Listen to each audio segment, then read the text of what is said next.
It is now.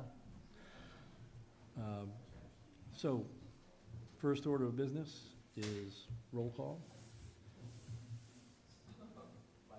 Starting with you, Dr. Benoit. Here. Dr. Roberts. Here. Mr. Keene. Here. The chair is here. Looks like we're absent Mr. Menard, Mr. Fournier, and Mr. Porter. Next item of business are minutes from the January 26th meeting. Please take a moment to review those, make any comments or ask questions.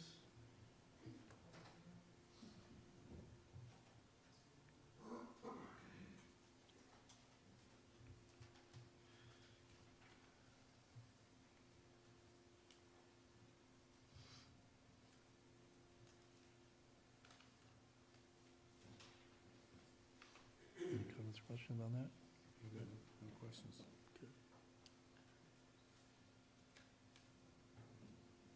I wasn't here, so can I still make a motion? Of course. Move that we accept the minutes as presented. Mr. Chairman, I believe there's one error. There's one here. I am shown as voting on the Narragansett improvement question, and I had You were recused on that. That's correct. correction should be made. Yep. I move that we accept the minutes with the correction as noted. Okay. Do we have a second? Second. We have a second. Those in favor? Aye. Opposed? No? The minutes are passed, accepted as amended. Next on the agenda, disclosure. So any planning board member need to disclose any potential conflicts with the matters before the board this evening? Okay. Disclosure and notice. Any planning board members have any ex parte communications to disclose about any contested or material adjudicatory facts or opinions concerning the merits of any application before the board this evening? No. Okay, moving on. So tonight, with our absences, the voting members are Dr. Benoit, Dr. Roberts, Mr. Keene, and myself. And first on the agenda, public hearing for Gendreau Investments LLC. The applicant Phillip Gendreau, Hillview Avenue and Norwood Avenue, Assessor's Plat 6, lots 73 and 91.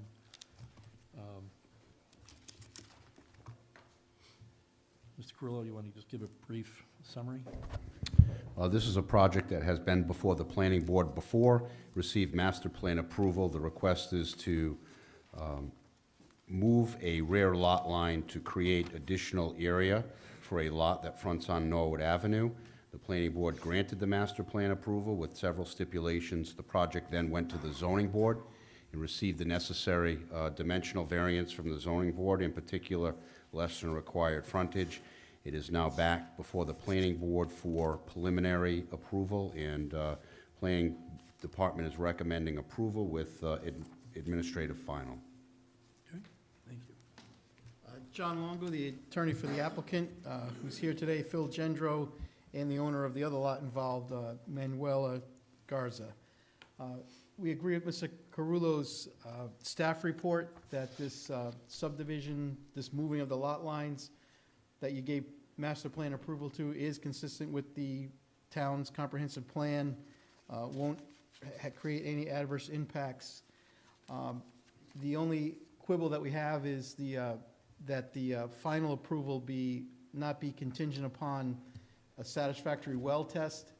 The way the DEM doesn't get involved in wells anymore, it's now the Department of Health, and the Department of Health regulations say, put your well in, connect it to your house, get the water tested, satisfy the local building official that it passes, and then you can get a certificate of occupancy. So we're asking that, we've submitted a letter from the well company explaining that the well company doesn't expect any difficulties getting the water to pass, and explaining how if the water needs any treatment, it's got to be placed in the basement of the house that's constructed. So we're asking that final approval not be contingent upon that test, because, you know, it's a chicken and egg situation where we can't test it and get it certified for the building official until the house is built and the water's connected to it. So, in that sense, it's the same as other developments in North Smithfield. The builder builds the house, puts the well in, connects the well to the house, gets the well tested, provides the town building official with proof that it passes, and then he's issued a CO. And if he can't get it to pass, then there's no CO. So we're just asking that we be treated the same way. Mr. Grillo, I just like, I did have a conversation with Attorney Longo, and I concur with what he's saying. I did distribute to the planning board members a letter that I believe was received yesterday Yes. via email from the well company. They have some experience drilling wells in that area, and they're pretty certain that they're not going to have an issue with pressure, and if there are any issues with the water quality, they would install the appropriate equipment, filtering equipment, to resolve any water quality issue. And we believe I'm sorry. so in that regard, we're sort of taking out your second Yeah, recommendation? I would remove stipulation number 2. Okay. And we believe we've met the other board's stipulations. We've disconnected the front property used to be connected to the sewer in the rear, and we've disconnected that and tied into the house onto Hillview. So that's all set. We've submitted plans that show where the new sewer line would go for the vacant lot. So we're asking that you approve this application. And that's on Norwood Avenue? Yes. So the house, So that would meet the first stipulation of having the sewer connection through there? yes. Yes. And Any comments or questions from the board first? Does that mean we remove stipulation 1 as well? or No. No. It just means that they've met it, but it is a public hearing, so have a motion to open the public hearing. Motion to open the public hearing. Second. We have a second. Those in favor? Aye. Public hearing is open at 7:11. Anyone wishing to speak on this project, please come up, state your name, and whatever your concern, just remember to address all concerns to the board. Anyone wish to speak on this? There we go. Good evening. My name is David Del Torrio. I live at 19 Oakdale Road, and I'm abutter to the proposed subdivision. There's a couple of things I'd like to point out through the chair to every board member as you review this application. Per the zoning ordinance here in North Smithfield, under Section 4, under non-conforming uses of land, it states, and this is directly from the zoning ordinance, no such non-conforming use, which 54 Hillview is an existing non-conforming lot, shall be enlarged or increased or extended to occupy a greater area of land that was occupied at the effective date of adoption or amendment of this ordinance. I believe the application as proposed is moving the rear lot line of 54 Hillview, which would increase the lot.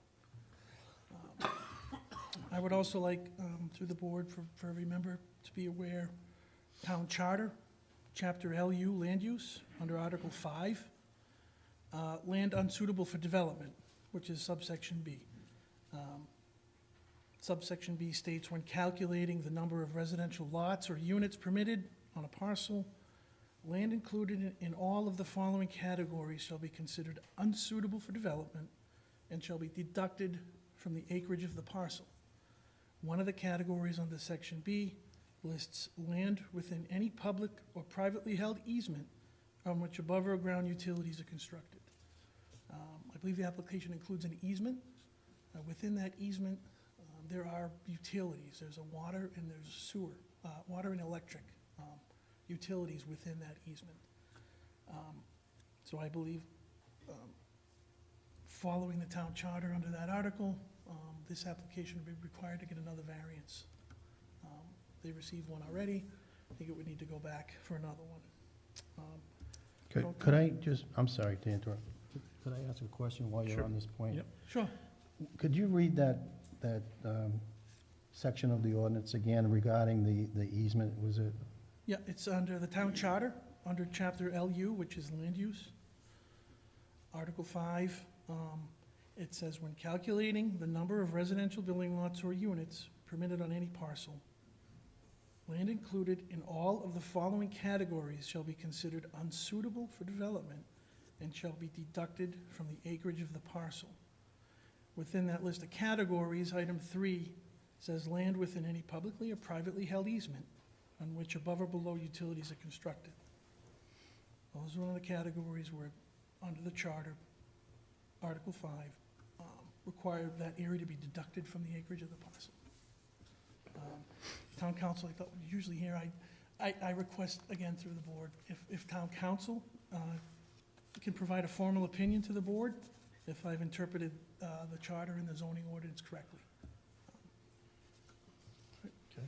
Other than that, my only other request, should the application be approved, I'm just hoping either through the building department or the board itself, a condition be that the town-owned property between the two parcels, it's a paper street, that the applicant not be able to, and they've said they don't want to, disturb that area at all. It provides screening between the two properties.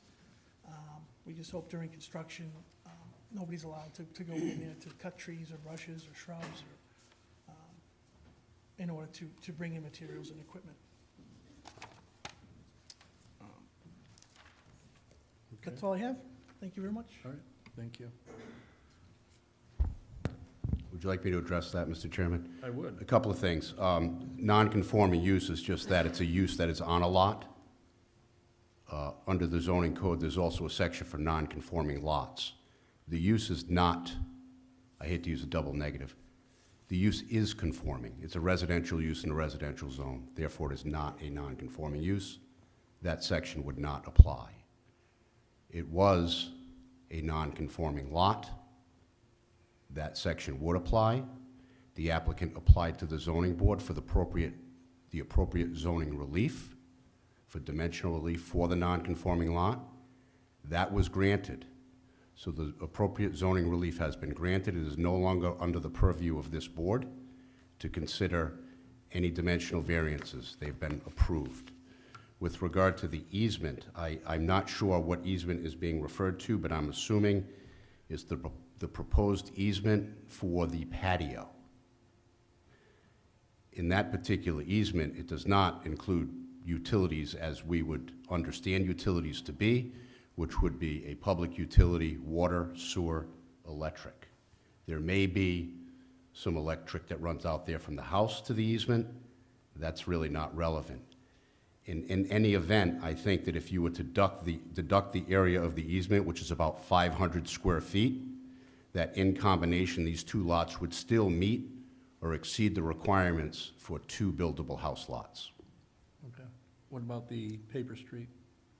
The paper street is what they asked for relief from, so that they didn't have to improve that.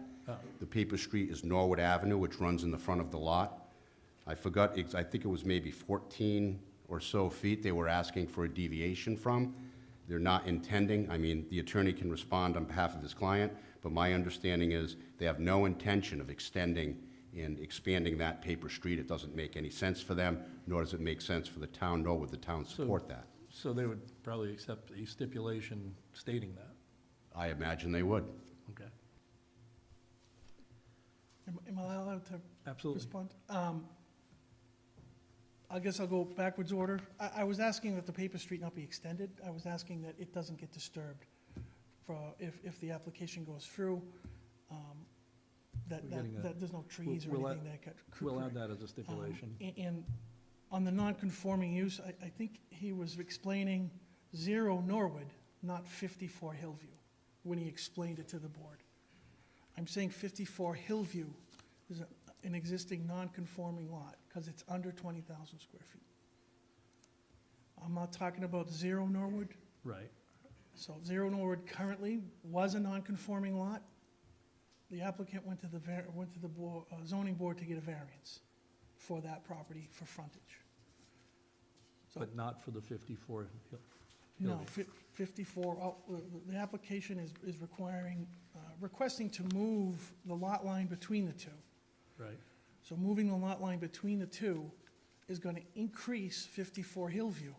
And again, that my understanding is under that zoning ordinance, an existing non-conforming lot can't be expanded. You can't No. increase the size of it. No, that's, Again, No, that's it's- why I've asked council it's for an a- opinion. it's a lot on which there's non-conforming use.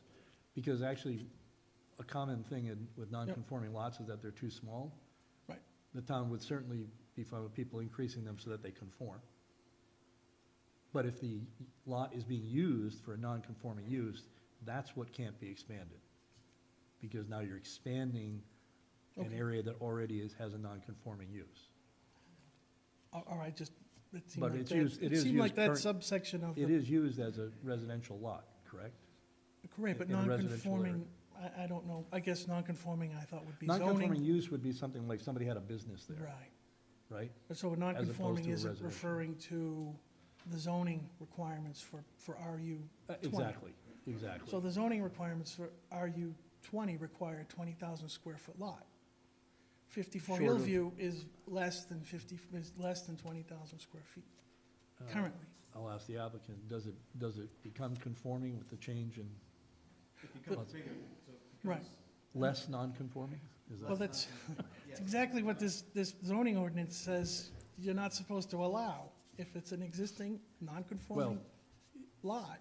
I think the answer is they have, what you're saying is they didn't get a waiver for that, as they did get dimensional waiver on the other lot. Right, So, do you need to get, right. you need Is to get there a even waiver for this one? is that even something you get a waiver from? That's not a, Well, it's a zoning question. okay, Let's have the applicant respond to that. sure. 54 Hillview has a house on it that can stay there with the existing lot lines forever with no problems. We are making the lot lines, the lot bigger, so so we're not changing the use, which is the section he talks about, it turns about intensifying uses and changing uses. If you have a 7-Eleven in a residential district and now you want to expand the 7-Eleven, you can't, you're expanding the use, it's not allowed. But when you have a lot you're going to increase the square footage of, that's allowed. It's still gonna be a single-family residence in a single-family residence zone, it's just gonna have a bigger backyard. Right. So we don't require any other relief from the zoning board or anyone else, and it's not in conflict with the charter or anything else. And I agree with Mr. Carullo, the easement that he's citing talks about for public utilities. So when you're calculating, lots, that's unusable because it's got public utilities. Right. But this is an easement that could go away tomorrow if they both decided to do away with it. And there'd be no implication on any public safety or utilities or sewer or water or anything like that. Okay. If it went away. All right, thank you. So, again, I didn't get to speak to the utility question yet. Go ahead. But again, I'm asking council for that, I'm bringing up that specific subsection. I think a non-conforming use of land, if a parcel is currently too small for the current zoning, It's the difference between the usage and the Okay. size. Hmm. That, All and that seems to be where the okay. where the- where- misunderstanding is. Sure. And this is only about size because the usage is as a single-family residential, which is conforming. But the size of that lot would not be? But the That- size is not conforming to the way Zoning that area ordinance. is zoned. And now it's gonna be a little bigger, but it doesn't change how it's being used. I know, but the zoning ordinance says you can't enlarge. No, the That zoning, was my point. the ordinance doesn't say you can't enlarge, It does. it says you can't enlarge one that is of non-conforming use. Okay. Yeah, as he said, like if you had a convenience okay. store on there, you can't make a bigger and again, convenience store. My intent wasn't to try to argue with anybody, I was just pointing out, okay. that's what I read in. And as for the easement, the town charter specifically says private easements. Private easements don't have public utilities in them. And there's no reference to public or private utilities, it says utilities. So if there's a legal definition of what the town of North Smithfield considers a utility, within that charter article, so be it. I didn't find any definitions in the town charter that says what a utility is. But the reference I made, it says land within any publicly or privately held easement. I agree with, not sure who he is. He said it's a public utility. You wouldn't have a public utility in a private easement. You would have a public utility easement for those types of easements. And I think that's why specifically they say it's a publicly and privately held easement on which utilities are constructed. A utility in the street is still a utility when it goes to your house. It's the same thing. So again, I pointed out, and I asked each board member to keep those in mind when we're reviewing this application and voting on it, that's all. But that's where we would subtract the land from it, and it still would meet, Not as proposed, not as proposed? no. The Is plan that- is proposed to move the lot line, so 0 Norwood would be 20,008 square feet or something. So you subtract out 9 square feet, it becomes a non-conforming lot, and would have to get a variance for Would the have to area. get a variance for it. Is that, that's something you want to, We fundamentally disagree on what the language about the easement that he's talking about. Nothing prevents people from granting easements to other people. The town doesn't get involved in those, unless it's gonna impact utilities. This is for a patio. It's, I'm not gonna try to define what a utility is, but I'll say it's definitely not a patio. And if you recall, when we were here in October for master plan approval, which we received, an issue came up with, well, do we wanna make that back lot on Hillview under 20,000 square feet? In which case, we wouldn't need an easement, because we just make that back lot bigger. Or do we wanna keep that back lot 20,000 square feet, which is required? And the sense was, let's keep that back lot 20,000 square feet. So that's what we did. So when we went to zoning, we said, we've got this 20,000, it's actually 20,008 square foot lot that's gonna have this easement on it, for the patio.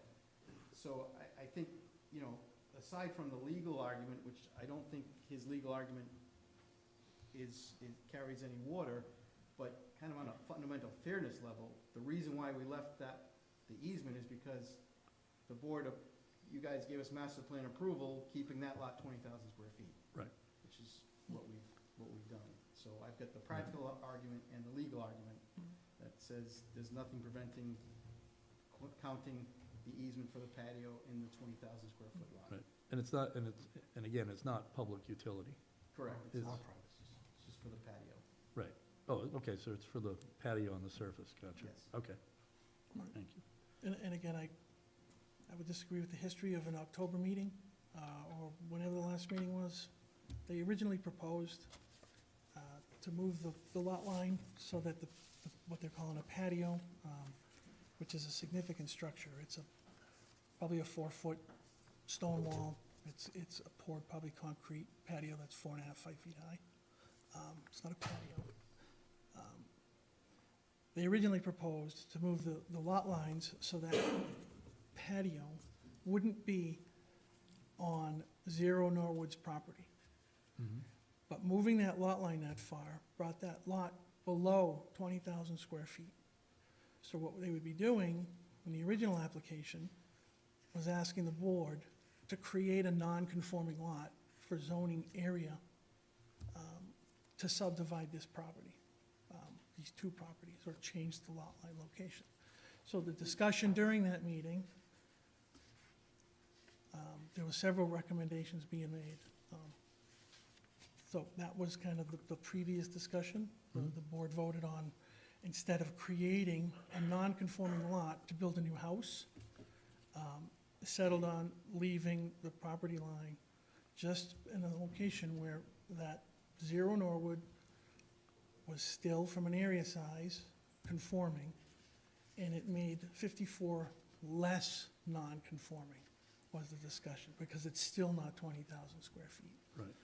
And the board thought that would be a better idea, as opposed to going to zoning to ask for 2 variances. Right, So, that's correct.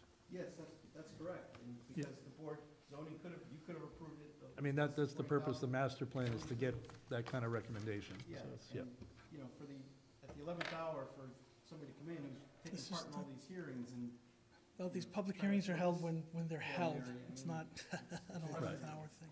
Well, it's, because we've tried to act in good faith. it's a valid point, people, I'm not acting in bad faith. but please direct everything towards the I board. know, I'm But, sorry. um, I'm being accused. We hold multiple hearings, as you know, not everybody can be at every one of them, so they bring up so it's hearing them, and, you know, this is preliminary, so it's not exactly 11th hour, it's more like 9:30, you know, so I think we're good, so, but anyway, so are we good with everything here? So I appreciate what you got. One thing we did get out of it is we will add a stipulation on the paper street to, we'll come up with the right wording for stipulating that will not disturb it during construction. Okay. Thank you. Anybody else? All right, no? I'll move to close the public hearing. We have a motion to close. Second the motion.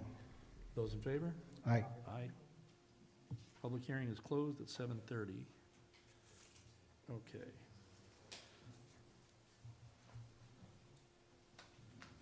So, Mr. Carrillo, you have that new stipulation we're adding? We would be striking the second stipulation and replacing it with the applicant shall not disturb the paper portion of Norwood Street, Great. period. Okay. So, my understanding on this, we're looking for preliminary approval as well as for an administrative final. Yes, Right? yes, So it's two things. yes. With But- the caveat of the water, the well, not having to prove it before the Well, that we're taking out. We are taking out that stipulation. Yeah. So, is there anything else from the board? No. Then we'll look for a motion.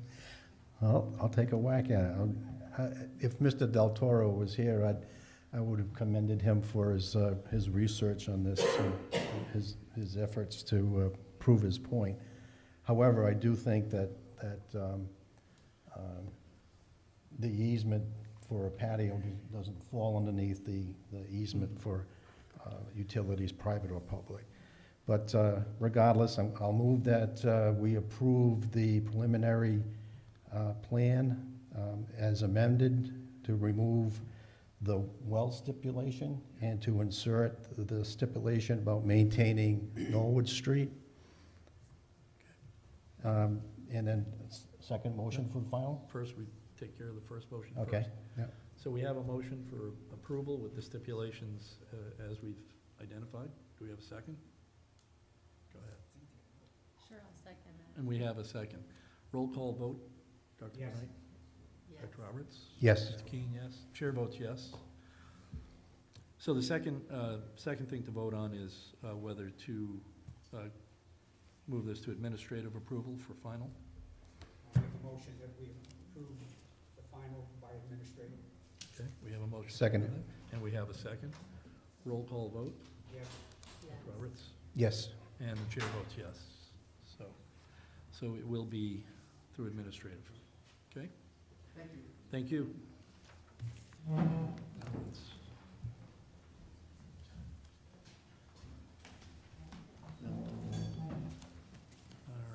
All right, next up, public meeting recommendation to zoning board residential access solar. Kevin and Laina Crowthers, 600 Greenville Road, Assessor's Plat 15, Lot 226.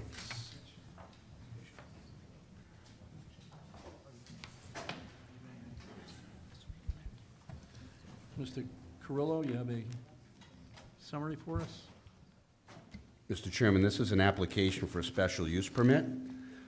The applicant did apply to the zoning board, and I think his application was continued by the zoning board pending a review and recommendation by the planning board with regard to compliance with the comprehensive plan, as this is a special use permit. Okay. Kevin Crowthers. Okay. Give us an overview of your, So we Project. would like to install a ground-mounted solar array in our backyard. And I have provided all of the setbacks, if you'd like. I have those here, if you, I'd like to provide that as an addendum. that'd be great. Thank you. Can I approach? Yeah.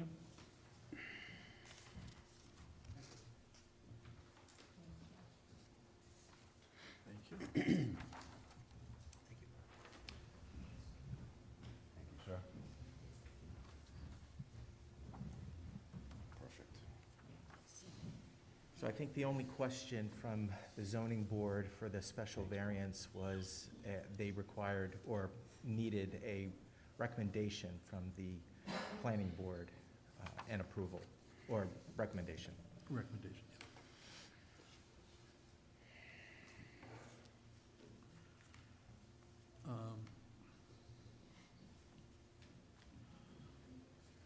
Any questions or comments?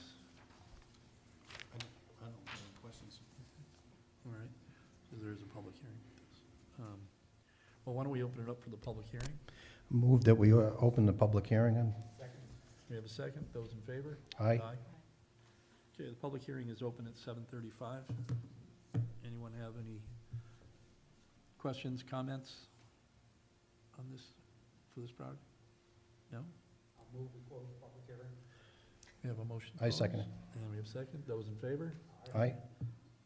Public hearing is closed at 7:36. Okay. So I have a question on the, where the array is. What's the visibility from neighbors, street, et cetera?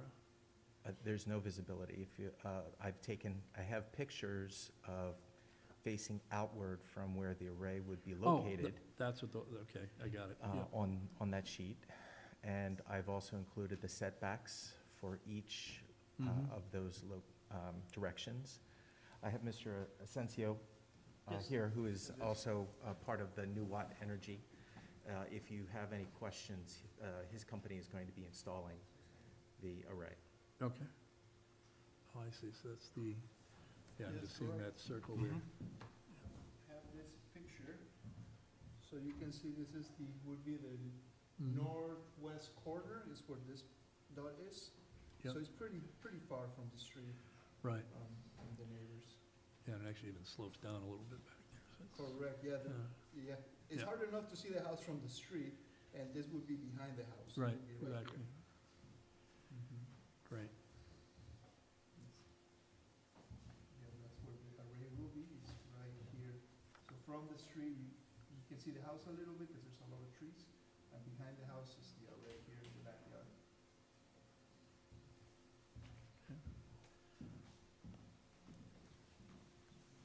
and this is for private use? Yes. Okay, We will have connected to the electrical grid to supply excess energy towards Right. the grid.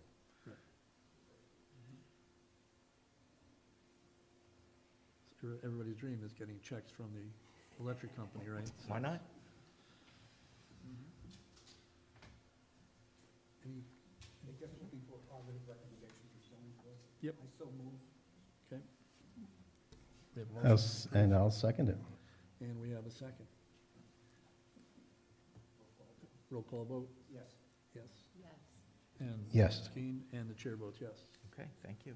Thank you very much. That was quick. You could build a nice little baseball field in that backyard. I'm sorry? You could actually build a nice little baseball field in that backyard, so The land. just putting it out there, you know? I've already been there. Conforming use. Great, thank you. Thank you very much. You're welcome.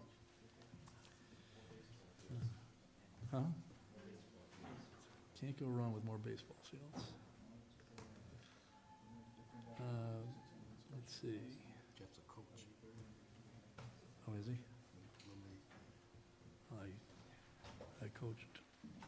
I coached from T-ball through American Legion. And I'm on Parks and Rec now. All right, item 9. our favorite time of year. Public meeting, the review of capital improvements program budget requests. I get giddy over this evening. There was a request for someone from the Hallowell Committee, there we go, to go first. And since Mr. Porter is not here, he said we'd grant that. Yes, I will be here on behalf of our esteemed chairman, Mr. Porter. So on behalf of our chairman and the other members of our Hallowell Committee, I'm here to speak in support of allocating $120,000 within the capital budget for master planning and engineering services at the Hallowell property. The Hallowell Committee has worked diligently over the last 2 years to reimagine that property into something that will benefit residents of all ages. We've entered into that process with an open mind as to what could be there, and we still continue to research all avenues of what this property could become. We've looked at a wide range of possibilities of what could be put there, from active and passive recreation to relocating town services. There are many options, many avenues that we can explore. We have explored, we will continue to explore. But regardless of what is put there, it all starts with having a plan. So we as a group, as a committee, we feel it's important to develop a master plan for that property. Through the master planning process, we can kind of drill down on the number of options and find one that best fits that property and the needs of the community. The town council had given us, the committee, authorization to advertise a request for qualifications to develop a master plan, and we received 2 submissions from 2 very qualified architecture and design firms. We're ready to move forward to begin interviewing these firms, but don't want to do so until we know that we have money earmarked to enter into a contract with one of them after conducting interviews. We recognize that the development of Hallowell is a multi-year process. It's going to happen in phases. Having a master plan will allow the town to develop that property in the most fiscally responsible way through extensive planning. Having a master plan will also benefit the town when applying for grant funding. Applications typically have you submit some kind of master plan. They want to know that your project fits in with the overall plan for the community. I know in particular DEM open space grants, they not only want to see how it fits into the SCORP, they also want to see how it fits into your own town's planning. They want to see basically a roadmap that the town can follow in the development of that project. And they want to know that the money will be spent wisely and the project is ready to go forward upon awarding the grant funding. So having said all that, I just conclude with the Hallowell Review Committee asks for your support in our efforts by allocating $120,000 for master planning and engineering services for Hallowell. So appreciate you allowing me to speak at this time. Any questions or comments from Mr. Keene? Well, just a question. Last year, was a request made last year to the board for Yes. 60? I believe it was the same. Jeff would know better, but the request was made. The exact amount I don't have, but I thought it was $120,000. I wasn't. I could be wrong, but I thought it was 60 last year. 60. Yeah, Mr. Chairman, it was 60 and 60 Right. over 2 years. Okay. So hence the 120 this year, since it wasn't granted. Yes. Gotcha. Okay. Yeah. Did you have something, Dr. White? I do. Some of that money going to be used for architectural purposes? Yes, that's the plan, is that now that we have 2 firms, Studio Jade and BH&A, have responded to our RFQ, so that money would go towards their services, so that they would help us in kind of drilling down on what can actually go there. We need, wetlands designation. There's a lot of land there. What is able to be developed, whether it's outdoor space, indoor space. We know there's a senior center, multi-generational center that's going to be at Scouters. So, we're looking at all different things, and that's what whichever firm we go with or recommend the town go with, then that money would go to help us, you know, to pay them to help us in that endeavor. I have two concerns.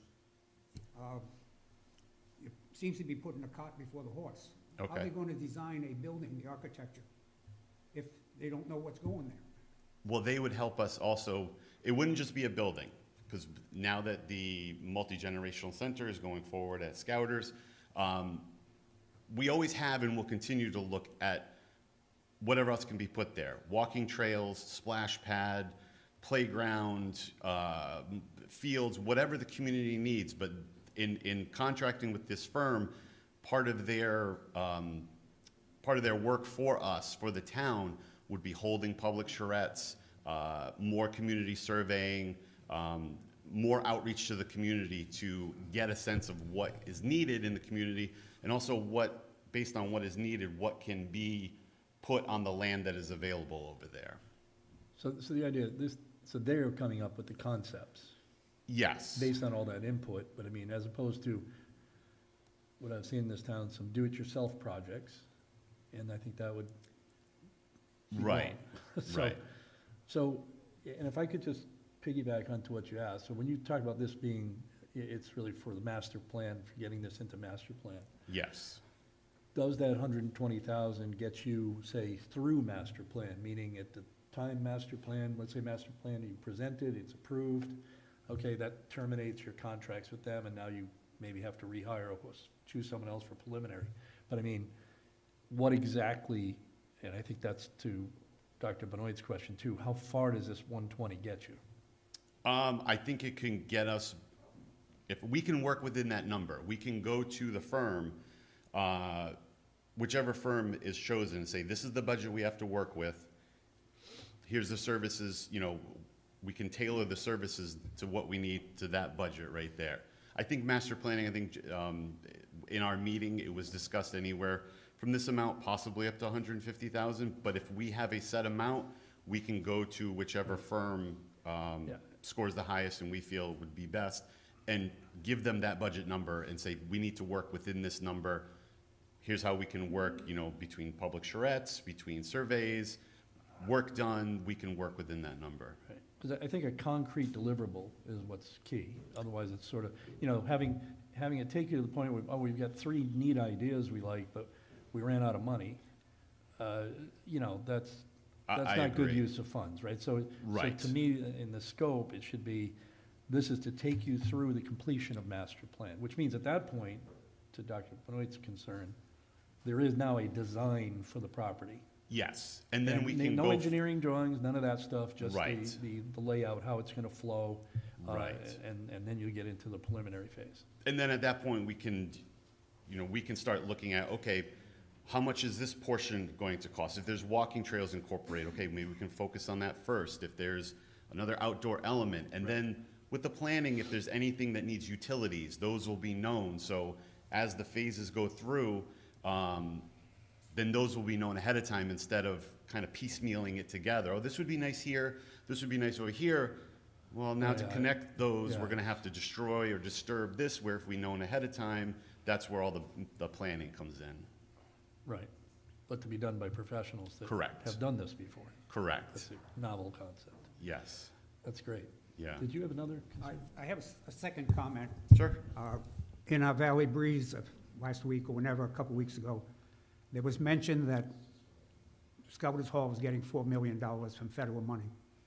And a statement was made by a member of your committee, or the potential committee for Scouters Hall, that architectural fees could approach $500,000 out of that $4 million. That floored me. I don't want you people coming back and saying, oh, we need $250,000 for architectural fees. Yeah, That's the point I want to make. okay, I was flabbergasted that someone is willing to spend whatever percent of Half a $4 million, yeah, mathematician, 12%, yeah. yeah. just Well, for I don't- architectural. And I don't want to speak for our chairperson, but he is in that field, and the numbers that he's relayed to us in the committee have not been that high. So I think we feel pretty comfortable with the 120,000. I don't know where that, Well, the 120,000 gets you to if it gets you to master plan, Yes. you know, I just want to make sure what Dr. Benoit's saying, there will be costs after that, Oh. obviously. That's when you Many. get, in fact, that's right, preliminary is the expensive phase. Yes. Yeah. Because that's where you're doing all the engineering drawings and all that stuff. Yeah. So, and actually starting, you know, and then there's the building phase itself. So, but as you said, this is over a number of years and can be, Yes. it sounds like there's thought been put into the design being, I'll say, a cohesive design, but can be done in a modular way. So if for some reason you don't have the money, well, that area waits, you know. Yes. This other area is higher priority, we can get that one in, you know. I'll have to steal that. A cohesive design done in a modular way. Yes. Sorry. I have a comment. I think it's excellent that you want to do a plan. And I agree in principle for sure with what you're doing. I also wanted to express my concern about the last consultant who, I want to say they got like $80,000. I'm not sure what the amount of money was, but But it yeah, was a pretty good chunk of money. yes. And my recollection as a resident is that I don't recall, because I was following that work, I believe there was one charrette, which I did attend, and I remember observing who was in attendance at it. And it was mostly people on other boards or commissions in the town and a few abutting property people. But there wasn't really like a sense of engagement with residents. And also with the survey that was conducted, we don't know who completed the survey because that wasn't asked on the question. And we were also told that a lot of the people who did complete it were senior residents, because at the time it might have been a senior center. So I would just express concern and ask that there be accountability back to the community about who is engaged, and that it be also engaging young people, because it was mostly adults, if not all adults, at that meeting. And I think it would be good to have multiple places of engagement and multiple ways to engage people in what they would like to see, because this is a once-in-a-generation opportunity. And with that kind of money for the planning, and then the kind of money we spent on the last consultant, I would like to see more robust community engagement and accountability for that. I think that's something that we can address. The previous firm, Weston & Sampson, I believe the town went into an agreement with them before the creation of our board.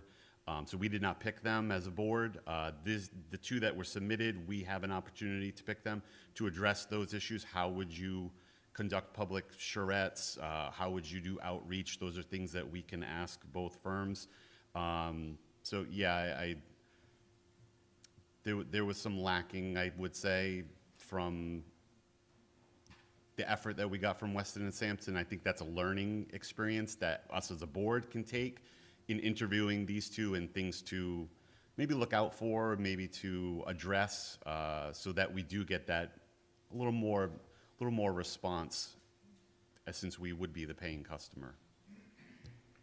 And the firms you've selected, I assume, have experience creating community centers, not just designing buildings. Yes. There's two firms. One has an extensive list of community centers that they've built. The other has an extensive list of other public buildings that they've built. Both are very good firms. We have not engaged in any kind of conversation with them yet. We don't want to go down that road and find that there's no funding to contract with them. So once we know there is funding in place, then we can bring both firms in, have more detailed interviews with them. But just on the face of what they've submitted, they both have experience building public buildings, and they're both very reputable firms. Okay. I have a question. So Scouter's Hall is going to be enlarged, and it's going to accommodate a lot of the functions that you probably were considering for the Hallowell property. What's left that needs to be built? Well, I think the common, I don't want to say misperception, but we did have a design initially from Weston & Sampson that would include a building. You can call it a community center, a multi-generational center. With the Scouters project, taking the seniors and giving them an area, there's still more that can be done. It doesn't have to be a building. It could be, there's a lot of open space possibilities between walking trails, splash pads, innovative outdoor passive and recreation space, perhaps a smaller building maybe for meetings or just bathrooms and storage. There's still a lot of possibilities over in that site that don't have to be focused on a building, on a community center. We realize that that is a large endeavor for especially the town to undertake, staffing, maintenance, and it may not fit the town's needs. Once we see what happens with Scouters, a community center may not be what the town needs, but maybe more outdoor recreation space is what it needs with some smaller storage buildings, bathrooms. So there's still a lot more that can be put over there. If you ask any youth league in the city, in the town, they're going to say they need more fields. So that's another avenue to pursue. What does Parks and Recreation need? Those are all avenues that we will continue to pursue. One more comment. Yeah. If we're going to spend a lot of money on Scouters Hall, do we really need a community center? Could Scouters Hall Senior Center serve dual purpose as a community center and a senior center? Because those uses seem to be very closely tied together. I would hesitate to rule anything out at this point because we haven't seen what Scouters is going to become, so I would not want to say one way or the other what's needed or not needed. Thank you.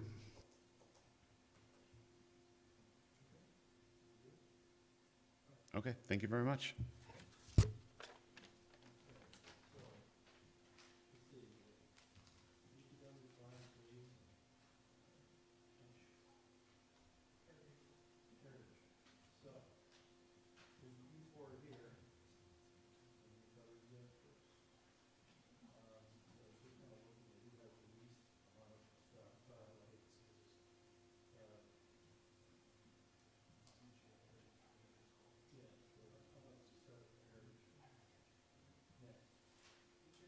So I have to obviously, Well, but I'm happy to talk to the Heritage. You can talk to it, because we're not voting on each item as Okay. it comes up.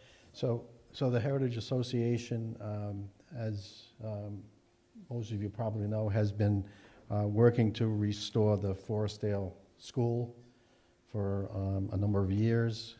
Currently, this year, we will complete the restoration to the outside of the building, the exterior. So soon, the contractor, the bid's been awarded, the contractor will replace the roof and will construct a exterior stairs. This year, we've just begun to start to restore move to the interior. So we've started to restore some of the smaller interior spaces. We've asked for $25,000 this year. That we should be able to complete the total restoration of the interior of the school with the $25,000. So that's what we're asking for. Okay. It's a historic building, so it's the only one-room schoolhouse remaining. I shouldn't say that. Andrews School is the second one. It's being used by the school, but it was built in 1877. It's the oldest one-room schoolhouse in town. Great. Okay, thank you. All right. But the way this works is we hear everything, and then we just kind of provide a recommendation, maybe with some ranking at the end of the budget committee. We don't have any voting to take through. It's kind of odd, we just ask questions, make recommendations, so. Have you three figured out who wants to go next?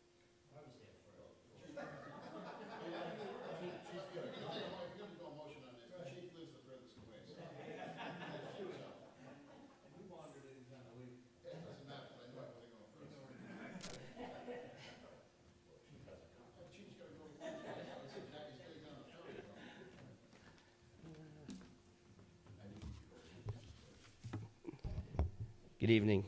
Chief Shaddy, North Smithfield Fire and Rescue. I believe you have everything up on the screen there. So this year, we're continuing our protective clothing replacement program. This year, I'm asking again for, like I did last year, $33,000 to replace 8 sets of protective clothing. Four of those sets of protective clothing will be for new hires. I don't know if you've seen in the papers, but we have people leaving us pretty rapidly. So I have 3 recruits starting in the fire academy on March 7th, and then 1 will be starting in August. So 4 of those sets will be purchased from there, and then the other 4 will be toward replacing existing protective clothing for existing members. We don't want to get into a position where everybody's gear expires all at the same time, and now we're looking for a large chunk of money all in one shot. I'm also, again, requesting money for an emergency generator for our St. Paul Street station. Again, that's the hub of our operation. That's where our dispatch center is. That's where all of our calls are taken.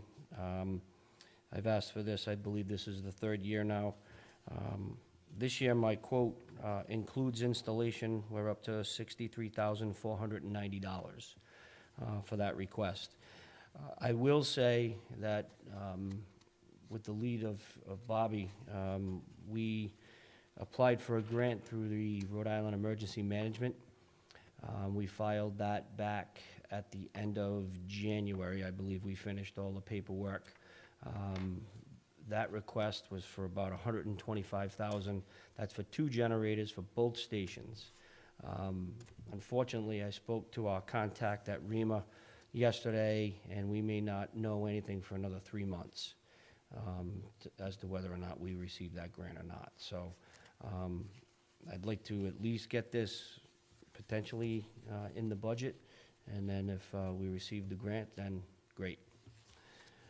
And then the last thing that we're requesting in capital I have a is, question on that. When something like that, which is the right way to do it, try to get it in the budget, but if you can get the grant, is there a way to stipulate, however, that there is potential grant money coming for it so that they know to free up, this, because it becomes a line item in the budget. sure. And how does budget know that there's potentially a grant that's gonna cover this, and if it does, you freeze up the money for something else? Right.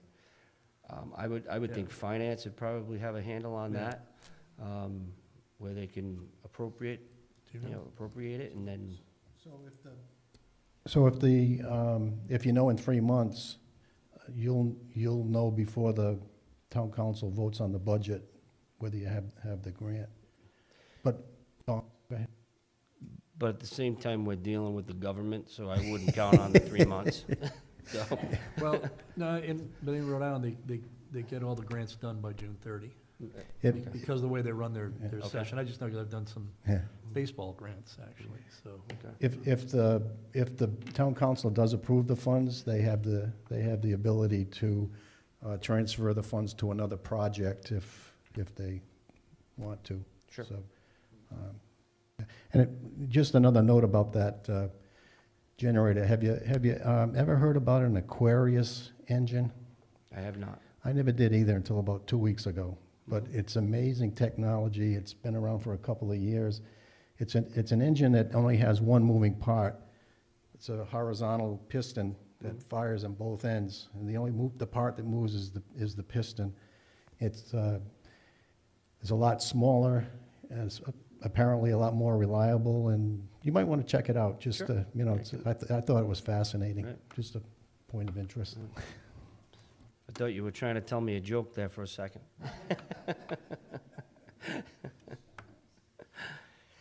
And then the last thing that we've put in for, it goes along with our preventative maintenance program. We have 2 boats that are 23 years old, rescue boats, one at each station. Both of those are 23 years old. The people who take care of our motors have said we probably ought to look at replacing them. I think we've got our use out of them after 23-plus years. So we're looking at about 10,000 this year and 10,000 next year. We don't need the trailers, it would be just the boats themselves. Is that the replacement of the engine, or is that a replacement of the whole boat? Just the boat. The engines are in fine working order. Oh, okay. Yeah, All right, I was gonna say, just the 'cause boat, 10 no 10,000 seems motors. Pretty, Yep. pretty light. No motor.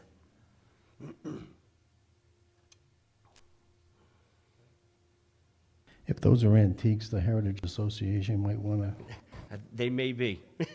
I think they're the first generation inflatable.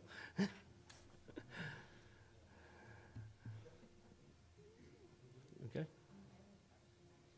I just have been reading, probably like other people in the media in the last year, couple of years, about how the firefighting suits, many of them, I guess, or all of them, have the PFAS chemicals in them, and that it's hazardous to the people who wear them. Correct. And I was just curious if the newer ones that you would buy would be safer for the people who wear them. They will. Oh, They that's will. great. And then those that aren't, I know that the Rhode Island Fire Chiefs Association is trying to seek a grant to replace everybody's protective clothing throughout Rhode Island. It's a substantial task, but they're trying. So. Okay, thank you.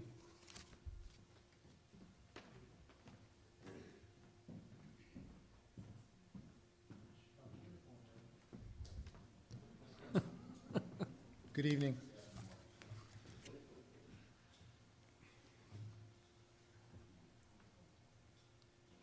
I'm just seeing which one you're gonna go first, so.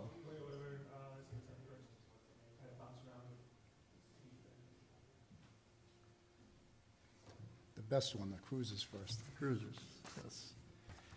Again, our fleet replacement is based upon mileage and use.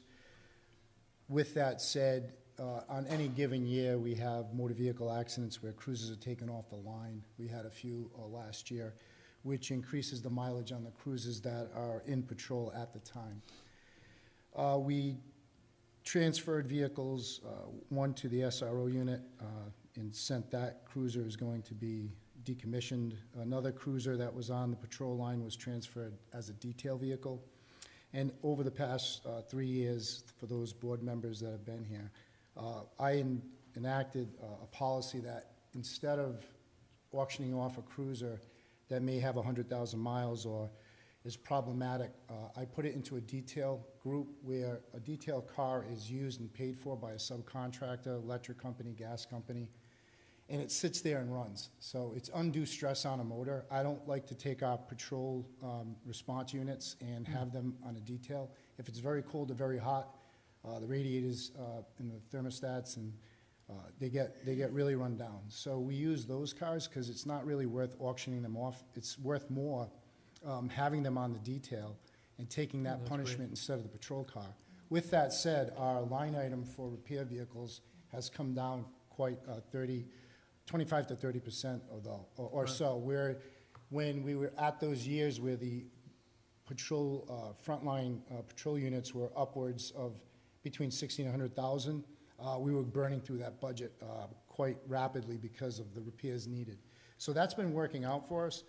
So in the third cruiser in our line, it was vacant from a car that was taken away last year, that I asked for last year, but I only got 2 cruises last year. So like I say, every single year that I'm in front of any budget committee, planning board, or the public, or the town council, what I don't get this year, what we don't get, it's a rolling ball of mileage and time, right?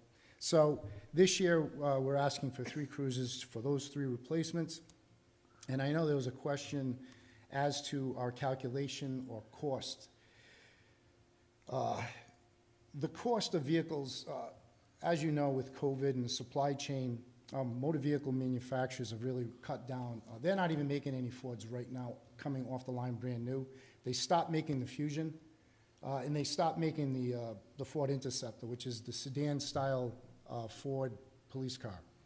So we're left with purchasing the SUVs. With that said, I really can't calculate more than 3 years out, about plus or minus what the percentage increase will be. Who knows what's gonna happen in the next 3 years? So we just basically go, you know, with what we guesstimate as being the cost of that cruiser for the following years. So with that said, we went with a 3-year projection, and as far as the calculation of when we replace the cars, based on mileage or a catastrophic event, like we've had 2 blown motors in the last 2 years where it was a brand-new car, one was warranted, one was not. It wasn't, what I do is I go based upon a professional courtesy of the mechanic of the highway department says it's unrepairable. So then we have to move on, put in a bid, and then again, we have to wait. And here's the other issue that I'd like to, and I've enlightened the board in the past 3 years. When we finally get the request budget request approved July 1st, it's been taking over a year to get the car. So when we're waiting for that car over a 1-year period, mileage is piling up on the cars that are on the line at the time. So it has been affecting the fleet as far as the mileage and getting the return of the car once it's approved. So that's another added effect that it has on the replacement of cruisers. So if we basically go on historical data, and as far as the manpower plus versus the cruisers, we like to have 2 officers for each cruiser. So it has a space to rest in between, whether it's second or third shift or first. So we run 3 shifts, 8-hour shifts. So if there's 2 officers and 1 cruiser, it usually, you know, it doesn't wear on the car as much. So that's our game plan as far as the fleet number. Mm-hmm. And that's what we base our request on. So I have a question. You said that last year I can recall, you requested 3, but you were granted 2. Yes, I actually requested 3 in a truck, and I took the truck away because I wanted we were gonna start, and it kinda got hampered, a commercial truck enforcement where they suggested to get a truck, and we have a message board, and we would like to use the truck. And once in a great while, we need to go into the woods. It's a very wooded area in North Smithfield, as you know. Right. And if we have a big seizure of something that's large and needs to be seized and cared for, and chain of command or chain of custody of evidence, a truck would be nice and certain. Not all the time, but in those instances, at least we have it at our disposal. Right. So last year, I spoke with the superintendent of the highway, Mr. Pendergast, and we're going to work on when he decommissions a truck that has high mileage, that we would get it given back to us. We'd paint it, and we'd use it for non-emergency towing trailers and whatnot.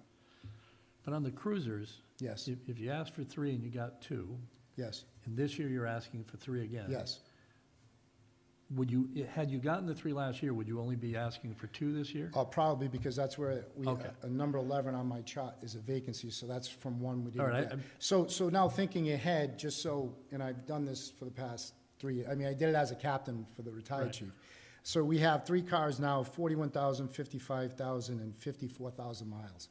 Down the road in 1 more year, now we're down 3 cars now, that mileage is gonna tick up more than an ordinary year by the time we get the cruisers in, and who knows if one will be taken offline for a fender bender, taken offline for a serious accident, taken offline for major medical motor problems, because, I mean, the mechanic is doing the best he can at the highway, and we don't get the car back all the time because he's so busy. It may be, you know, a part because of supply chain, again, going back to that, could be 3 to 4 weeks we get a car back online. When that happens, you know, we don't shut down, we keep going. Right. So that those keys get transferred to another car and whatnot. So, so those cars have it. And then if you project another year, we have cars at 29, 32, and 16,000 miles. Now you take those cars in 2 years, that's where the progression in the estimation is worked out. So it's basically by numbers.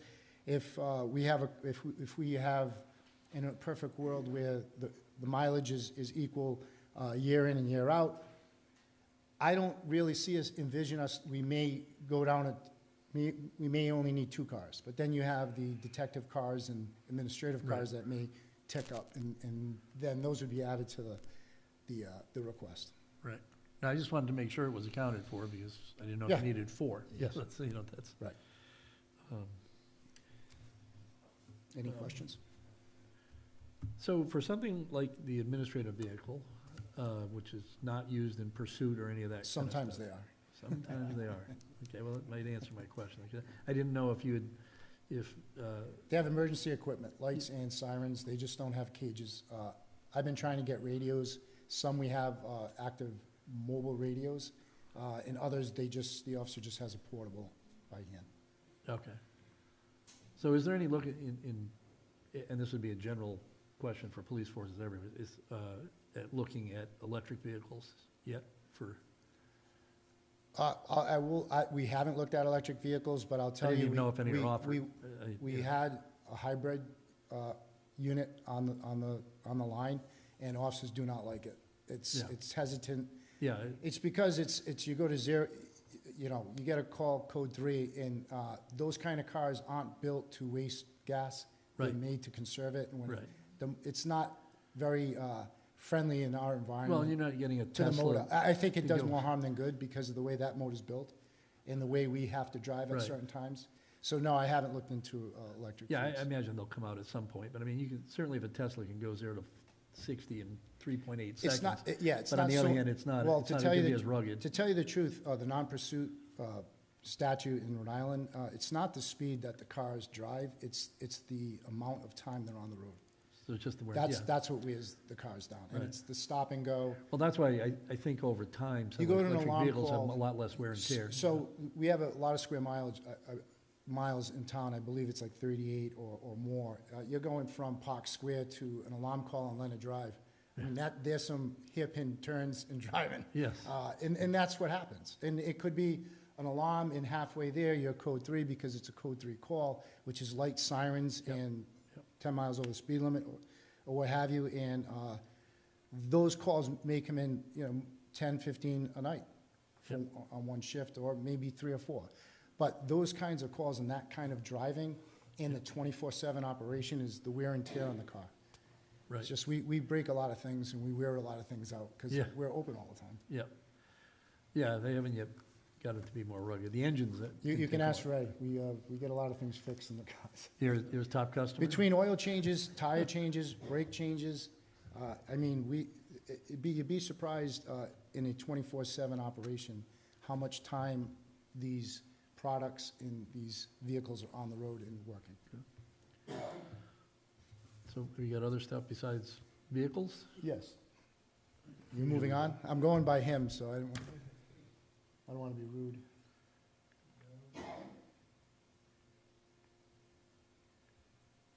So this is our ongoing TASER contract. So we had entered into a contract with Axon for TASERs, which means they're fully warranted, they're fully replaceable. We had an issue when this contract was signed that TASER was changing their model and they were not fixing or backing up the model that we had at the time. So the cost of replacing the TASERs would have been a little less than having a contract for 5 years, where they're all backed up. We get all the cartridges, all the training cartridges, which are quite expensive for nothing with the contract, full support software for and training, which is costly to have. We have 2 instructors, or try to have 2 instructors at all time that are certified. So this is just an ongoing contract. As far as 26, 27, in year 27, 28, I just kind of estimated what it might be. Everything always goes higher. So I think it's a smart way to go. Instead of purchasing them, and then after a few years, like Motorola, their radios were not backed up like cell phones are. They go through cell phones or software like Microsoft. Things just aren't backed up, and they have a new product.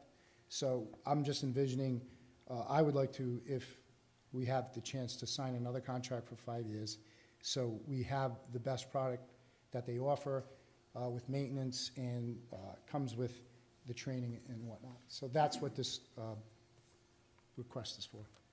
Now, these should come with automatic upgrades, right?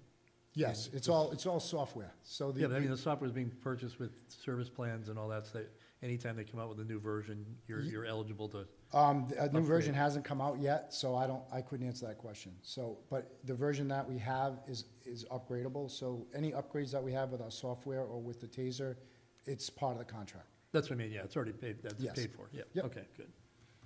Any questions? Dr. Bedoya? Yes, Fire chief mentioned grant money. yes. Is the Police Chief Association in the state working with trying to get federal grant money for items that you need, such as The Chiefs of Police Association really doesn't work with grants. It's usually grants that come out on a federal level or state level. The only grants that I have now are the state grants for Ticket or Click It or speed grants, in my Department of Justice ballistic vest grant, which we get 50% reimbursement for all ballistic vests purchased. Other grants that are out there, there's a grant that we worked on from Senator Reed, and I'm working on another grant from Senator Reed's office. So, yes, there are grants out there, but there's no specific grant for tasers. We do have a grant now that we're going to have moving forward on the capital budget for body-worn cameras, which is a 100% grant for 5 years. Does the town itself have a good grant writer? We don't have a grant writer. All We do grants not, are done individually with each department. I would refer everyone in the room to Smithfield Valley Breeze article today, where it appears they have a very effective grant writer. Right. And I would hope that the town fathers might consider engaging. Well, we've Such a talked person. about having, because the town probably can't justify a full-time grant writer position, but there are people you can hire to do grants, and they only get paid if you get money. That's what this And- article was and- about. And Right. that is the way to go, is to have someone I mean, there was accessible. you know. conversations through this course of the year of municipalities combining to get a grant writer or a grant writing company, Right. that they would assign a grant writer to us, but we would combine our finances to get a grant writer for, say, Northern Rhode Island. Or I know there was some conversations about that, but I have a good relationship with Chief Saint-Sever, and I'll talk to him about that. As far as, you know, if we could maybe look into, you know, hiring a person for certain grants that come on the horizon, instead of Yeah. having one retained all the time, it's not a bad idea. Because Yeah, it and takes up a lot of it's- time. It's something like I the know Mr. attorneys. Carullo would you know. attest to that. It is something like the attorneys, they only get paid if you win. Right, You know, so that helps with your budget. Right, and, you know, it's all depends on need and your financial standing within the jurisdiction that generally allows you to get the grant. We had a grant writer for a number of years, the 80s, Oh, but then it came out of the got budget. unfunded. I believe there was one in the early 2000s as well, in the 90s, when I was first, we had a grant writer that worked here, I believe.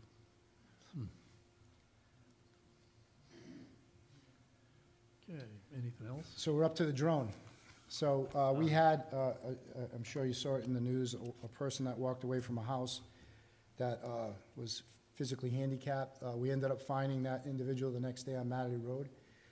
So we had great success as far as out of jurisdiction departments, fire and police that had drones and were fastly responded right away. But with this individual incident, I thought it would be great for us to have our own drone and to train our own individual officers to run the drone. So I'm putting in a capital request for a drone. There's a company that's on the MPA, Cloud City Drone, that we have quotes for, that we feel that company was, they already have sold drones to other law enforcement agencies.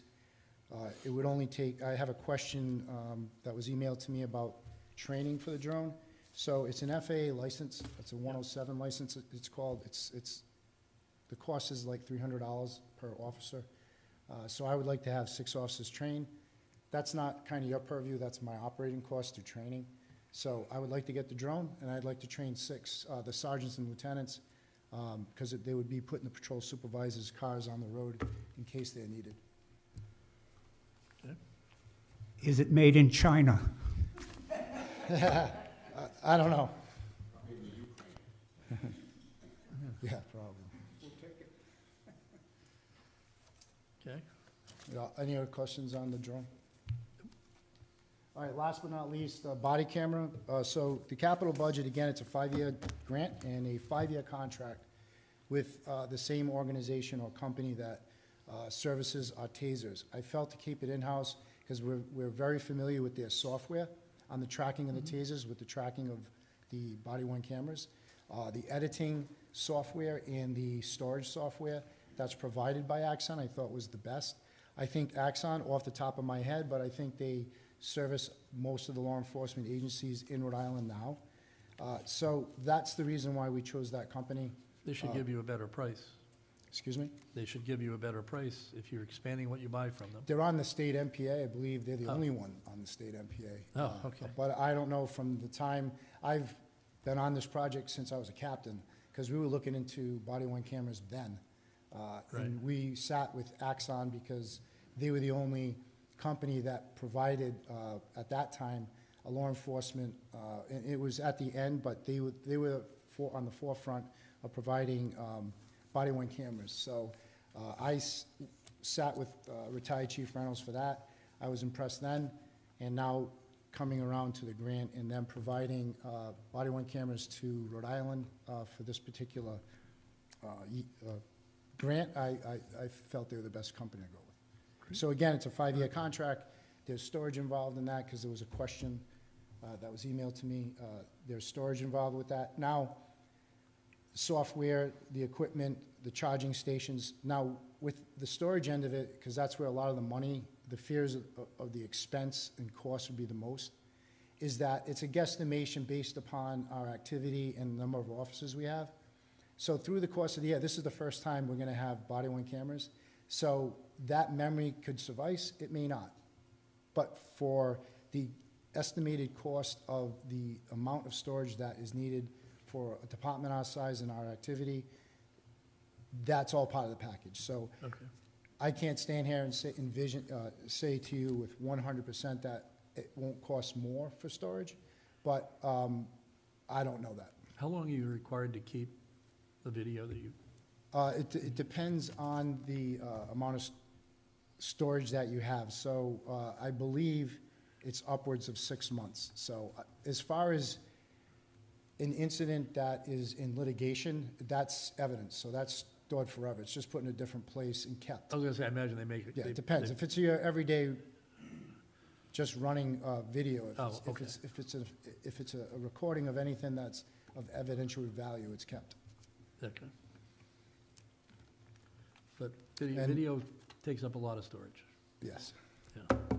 So that conducts my capital budget request. Is there any questions? Any other questions? No? Thank you. Thank you very much. Why not, Ray?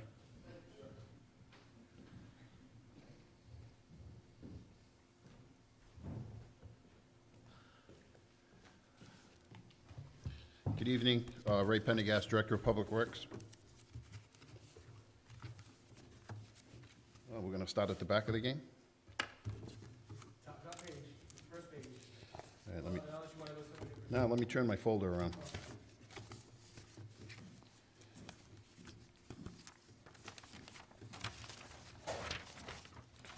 So, this falls under the facilities for the town, the old Hallowell building. This building was turned over to us in 2019 from the school committee. Shortly thereafter, we had an asbestos and abatement inspection conducted, and they basically told us to close the buildings for good, which they have been since that time. They've basically been all boarded up. We need to go out for an RFP to get some concrete prices on abatement and demolition. There's a lot of rumors out there as to the cost. One of the firmest figures that I have is the the abatement, which is in the area of about $271,000. Then you're talking 10 buildings. There's been mention of up to $1.25 million. There's reserve money presently in the finance department in the area of I'll call it $350,000. I don't have that number off the top of my head. So, with all of the conversation regarding Hallowell, I've decided to, as I come before this board, I come before the council for the last 20 years, you don't get what you put in for. There's the realist part of this. And for me to put in for a $1.25 million to take the buildings down is probably a dream. So therefore, I've got a couple of options that I'm going to throw out there, and one being $400,000, which I know is in the area of the abatement. And then once we have firmer numbers after we go out for an RFP, that will kind of dictate the second part of that. You want to do both at the same time with the RFP, you're going to get a better price for the asbestos removal and the abatement and the demolition. Not one and then one 5 years from now. So that's the reason I did what I did for tonight, 400 this year and 400 next year. I also sat at the town council meeting the other night, and after the auditors presented their information, the town is sitting pretty well financially on the surplus account. So I sat and talked to the acting finance director, and there could be a possibility that we could take, once we have a firmer number, out of the surplus to finally take these buildings down once and for all. And that could be it. That's something that's probably going to be down the road, but I, at least for tonight, wanted to at least present something to get the ball rolling, as they say. Sure.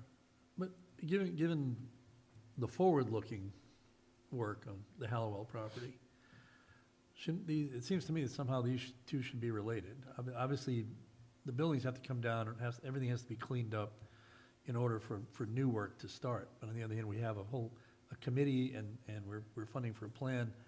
It seems that somehow those two budgets should at least overlap, you know? So I don't understand why it's being treated as separately as it is. Because in the end, I mean, the buildings come down and everything, now you just have an abandoned space. Well, you have open space. And there's nothing Yeah. wrong with open space.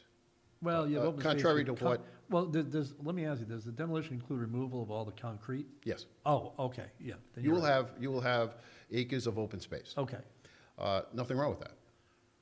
No. There's been suggestions of many things down there, from a public safety complex that nobody wants to talk about, right. to a police station, to, you have failing fire departments, two fire stations that are quite old, that are going to need attention in the near future. Mm-hmm. And the focus of the advisory committee was that they were possibly looking at a community center, which incorporated a senior center. Well, lo and behold, we get a $4 million grant with $1 million possible match through the surplus account to put this multi-generational facility at Pacheco Park. Right, Not just a senior center, community center. right. Incorporating scouts of all ages and all residents of all ages. So that's going to take care of a lot of what was charged to the Hallowell committee for the past year or so. I think you're right, and I think the end result at Hallowell will largely be open space.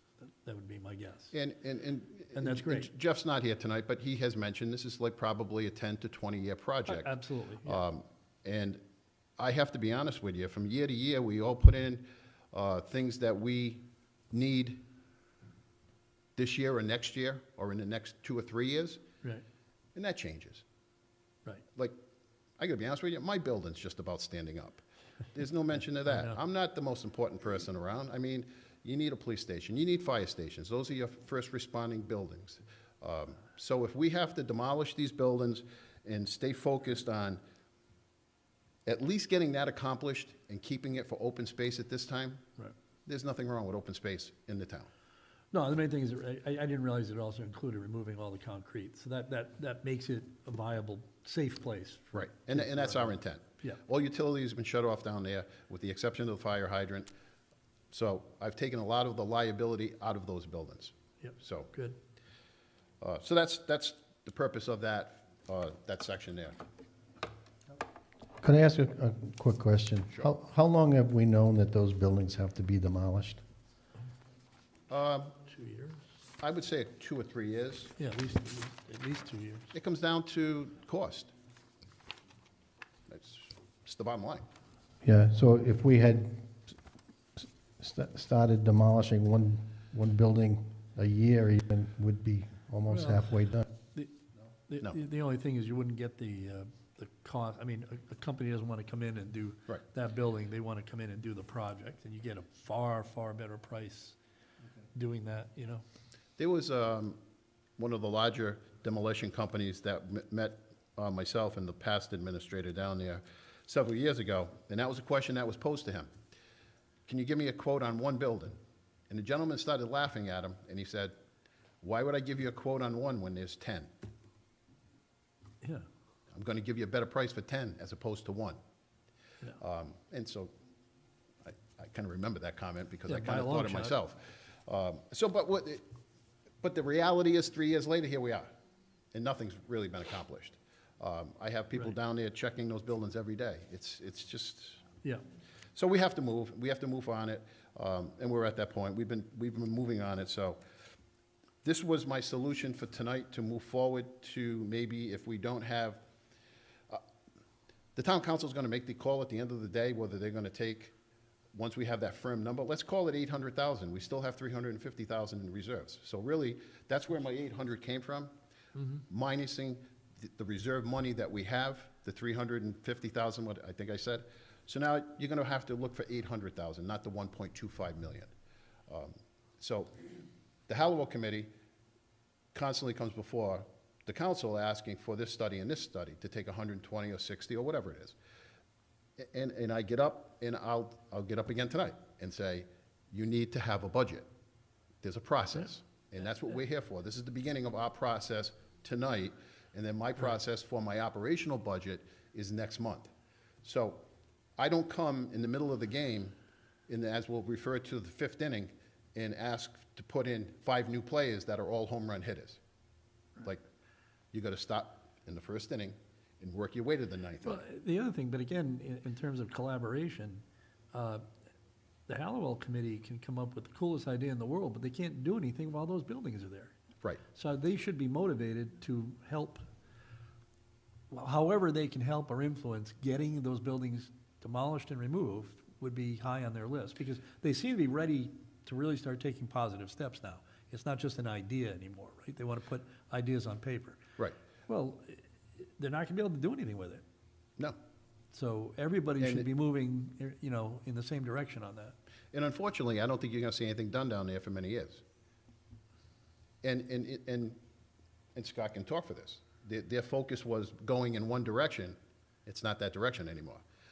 So that's why sometimes studies, you go out for a study today, that study could change next year. So now you've paid a good chunk of money for a study that may change. And a perfect example of that study is, in the last 2 years, DEM has changed the rules for wetlands. Right. So now if you had a master study for that area down there, and that study was done 2 years ago, that study's no good anymore. Because now the setbacks for the wetlands per DEM has changed. Right. I deal with it every day. So I use that as an example that you can't go far out on a study, because if you're not intending to do anything down there for 5 to 10 years, let's wait until we get closer to you have maybe a concrete idea of what you want to do there, and then do your study without expending a lot of money. Well, I mean, that's actually what the master plan thing is to give you that idea of what we want to do with it, right? But I still say that, you know, the committee isn't going to be able to do anything. It'll just be a nice idea on paper if those buildings are still in the way. Right. Those buildings could come down tomorrow. I still don't believe anything's gonna happen down there. Well, that may be, There's but- too many more important things in town to do. Right. But- Before, there's no building going down at Hallowell in the near future. Right. Yeah, well, I this can is tell you about, that. but making it safe too. I mean, I know you've done what you can do, but Right. those buildings are not getting better, so. No, and that's They why need to our come down. intent is to see if we can get this taken care of this year or in the immediate Right. future, in the next 2 years. That'll make that's safe. But there's no building going down there. There's no study that's going to tell me we're going to put a building down there in the next 5 to 10 years. When you I have believe that. proposed police station, fire stations, public works facilities, Yeah. there's just too many bigger projects before you put something down there right now. Well, Other certainly- than open space open and, space. and things like that. Right, exactly. I have a comment before moving on to whatever next topic. Yeah, I just wanted to say to the point that you were making, Gary, about syncing the Hallowell planning with the demolition, that I also think having more participatory budgeting practices in this town could help get more residents on board to support something like, you know, $1.25 million or whatever to demolish the buildings completely, because I know from speaking with residents in circles that I'm in, that people would like to see that, but those voices don't always get heard when the budgeting is fragmented. And same with the Hallowell planning, because it's fragmented and the people doing the planning don't really have power to make decisions. It would just be nice to see a more holistic approach to the budgeting so that people in the community can speak up for what they would like, because I feel like we would see more people wanting to support a full demolition and the amount of money that it would cost. Right. Right, and that's why I am giving you that second option, because I have a lot of people that contact my office for certain projects. So now, this is a project that falls under my department. As a director, going before a budget committee and a town council, I do have to say that I probably have a little more weight in putting homework and putting out the facts, but the people still have their say at the public hearings in June. Like, they have that opportunity to come before the town council and to voice their support or rejection for any type of project that is out there. Right. So the public does have that option. And if the public feels really hot on something, they can call me. I have people call me all day long. And I push things that I would necessarily not even bring to the table sometimes. And it's a good idea. A resident calls and says, hey, could you look into this? Good idea. And we do. We look into it, and I'll push it forward. And some people will look at me and go, what are you pushing that for? And I'm like, well, because 4 people called me, and they thought it was a good idea. Throw it out there. Let it go. Because it could be a good idea down the road. Yeah. All right. 1.2 million, got it. I know, I guess. That's not my number. I know.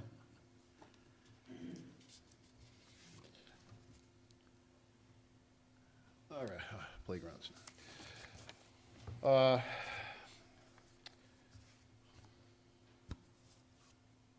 Playgrounds, every year I put in to replace playgrounds. Presently, we have playground at Pacheco Park, Paul Kelly Complex, Primrose Playground, which is the NSCS Elementary School playground. That's actually not the school's, that's ours, the town's responsibility. And we have Milton and Arnold Street Park. Several years ago, actually in 2017, then Planner Erickson put in for a $102,000 grant with Rhode Island DEM to put in actually a very nice replacement park, water type situation down there. It didn't pass Rhode Island DEM. But the reason I say that is since 2017, I put in for a playground to be replaced. The one at Pacheco is over 25 years old. Paul Kelly Complex, we had to take that down because our insurer, the trust, deemed it unsafe for the children, so we had to take that down. Milton Street and Arnold was the same thing from the trust. So now you have Pacheco and the one at NSCS and 2 vacant parks with no playgrounds. So last year I put in for it again, and it was told to me that somebody should write a grant. Well, I'm not a grant writer. I put in for these things for many, many years, and I'm the first phone call that gets the call that says that the playground at Pacheco, the plastic's breaking, or this is broken at this one. And once a year, another year drags out. So I know there's money in the budget for a grant writer. I think that has to stop moving. Then another comment was made to me last year at the budget meeting that you can get private donations. I don't think I've received a private donation in this town in 20 years. No, I mean, It shouldn't be a private donation for a playground for residents and kids to use. yeah, that's sort of what taxes pay for, Exactly. the idea. So, with these numbers, this is just to start the game, but I have to be honest with you, and speaking with the planner, $75,000 is not getting me a whole lot today. And everything has to be handicap accessible. Right. There's a lot that goes into this. We're talking probably 100, and in some cases, the town has to match the grant through DEM for another 100,000, or whatever the cost is that we have to come up with. But once again, keeping it on the table, I figure I gotta start somewhere. If it follows through, then great. Pacheco Park will probably be the first one to go. The caveat about Pacheco Park's playground is that if we have extra money with the grant for the multi-generational facility, part of that grant, and the planner can certainly help me out on this, is to upgrade fields, fencing, playgrounds, things of that nature down there anyway. So if there's extra money, we probably can funnel it that way. But that doesn't say that the handicap accessible one that we had to dismantle a few years at Port Kelly, that in the fall, you have a football and cheerleading program down there, there's no playground anymore. There's nothing there. So I have 4 that I can start to move around a little bit. I mean, planning obviously would be a prime consumer of grant writing capabilities, correct? I mean, when it comes to the town, this is probably, you'd probably be the biggest customer. So what can we do because for years we've talked about having an outsourced grant writing resource or company, whatever it is, that is paid based on success, not on payroll. I mean, payroll's okay if you have a big enough volume, but I don't think we do. What can we do to push that along? Because I mean, it comes up every single conversation about stuff like this. It's always, is there grant money available? Well, we don't know. And then asking every department head to be a grant writer, I mean, that's just absurd. So, Mr. Chairman, the planning department wrote 7 grants last year. We wrote one for a police station, multi-generational facility. I wrote 2 grants for Pacheco Park, Maury Tower. I mean, multiple grants we wrote, and Right. I'd say our success rate was a little over 50%. Brought in, well, that one we wrote one for the police department, that was $375,000. 4 million. Maury Tower was 140,000. So we've brought in some money, but I would agree that perhaps getting 2 or 3 communities together and having them share a grant writer is one way to go about it. And there are grant writers that's what they do for a there's living, freelance and they might have grant writers. several clients, let's call them, communities or Right. nonprofits. So, and you're right, they would write a grant based on a commission or a percentage of whatever they bring in. That's what you pay them.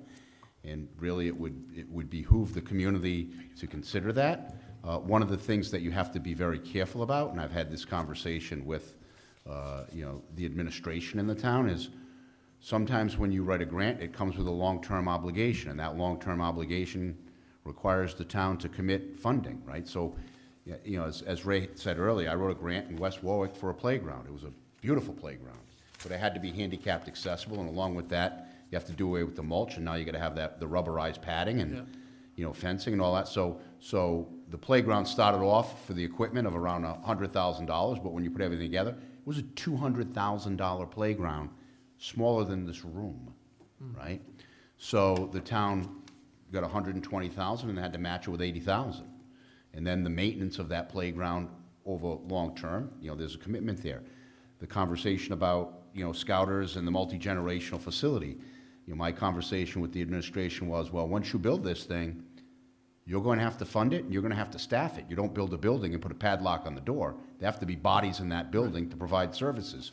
So along with that money, and it's great to get money, comes a long-term commitment by the town, right, to hire staffing, to pay for programs, and that's all going to increase the budget moving forward. So, you know, a playground or something like that's fine. The bigger grants, you know, they come with a long-term commitment. So I know I went a little bit off on a tangent there, but, you know, we've done the best we can in the planning department to write grants. I think we've been pretty successful, but it is taxing on us. We don't have Well, time to do other things. And that's my point. I think I it's agree great with that you. you've done this, Oh. but you have other things to do. We that have a lot of you other things to plenty do, of them. and on top of that comes the grant administration.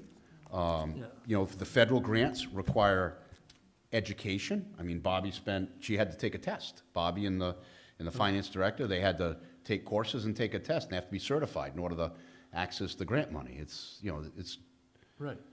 And that's what I'm saying. it's a specialty area. It's just like taxes. Put it in the hands of a professional, right? This is what they do. So my question is, like, what can we do, especially as the planning board, where you've become the de facto grant writers, you know, in your spare time, you know, so, I have a comment. you know. Reach out to Cumberland. They have Yeah. like a dynamite grant writer who they don't employ. They do based on a commission, you know, what she brings in. And I've heard about her. She like brings in amazing amounts of money for the community. And she got written up like in the Valley Breeze in the last couple of years. Oh. So even asking Cumberland But how they work I with mean, her that- might be good. That'd be great research to do, but I imagine we don't have the authority to just say, okay, we need a grant. Hey, Ray, why don't you talk to this person and just do it? Right, it's kind of, you know, someone, and I imagine some other people that sit at this table on different nights are gonna have a say in that. But I'm just wondering what we have to do to make it a priority, because it does not seem to be a priority right now. And to me, it's been a priority for years. I can tell you, Mr. Chairman, it's a constant discussion topic. And I think going into this budget cycle, it's going to become more of a discussion topic. So what I would suggest, if, you know, any of the planning board members have any conversations with any council members or, you know, the town administrator, you make your thoughts known. Well, and I think having helpful research like that, where you can say, here's a concrete example, local example even, that's been very successful. So you've done some of the legwork for them, instead of just being an idea. Now you're saying this is it in practice. And it sounds like Dr. Benoit said that Smithfield is having some good success Right. with grant writing too. So Exactly. there's two communities that we could. Right. So, all right. Thank you.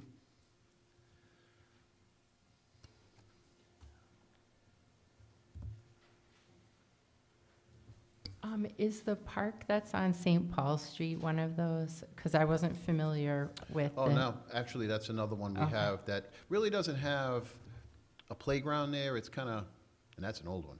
That's real old. Maybe a swing set there. So, there's 5. But it is town. It's town, yeah, that piece of property is town-owned, yes, it is.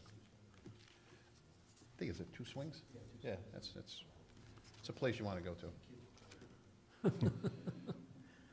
But the Kelly Complex was built after that park was, if I'm not mistaken.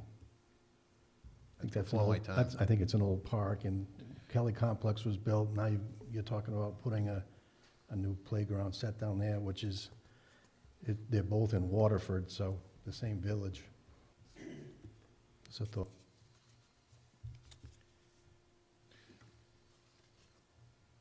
This next one is a replacement pickup truck with a plow.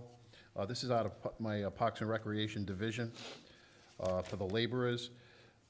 They're currently using a 2013, which is, it's getting a little tired. We have a lot of people use it, so I'm putting in for that. The pickup trucks, even in Parks and Recreation, we have 2 trucks, are used in the winter for plowing, winter operations, parking lots, and small roads. So they're used year-round. It's So not it's supplemental. exactly. use. They're not put away in December and back out in April. So that's the pickup. See what the next one is, yeah.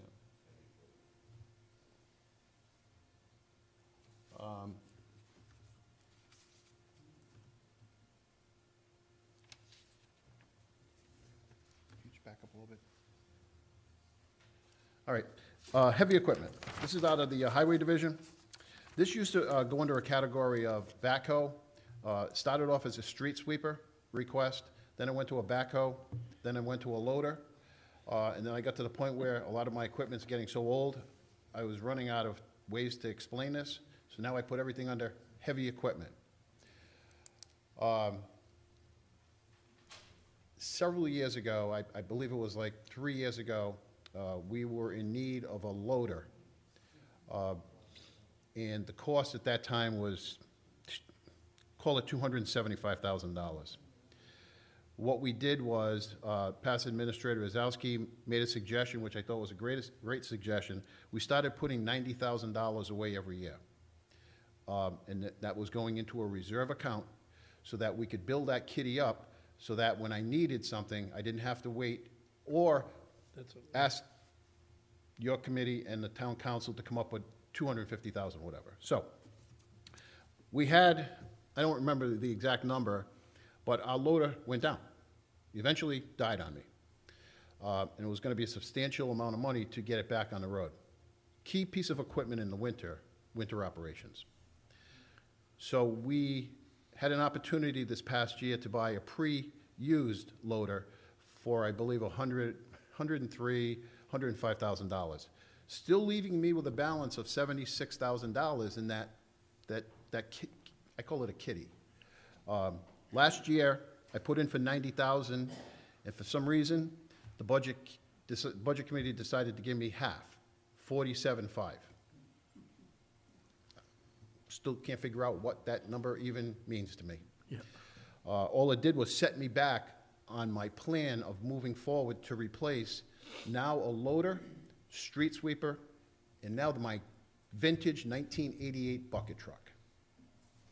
So, and I say my 1988 bucket truck, it's actually a pretty cool truck. Yeah. But it's not safe.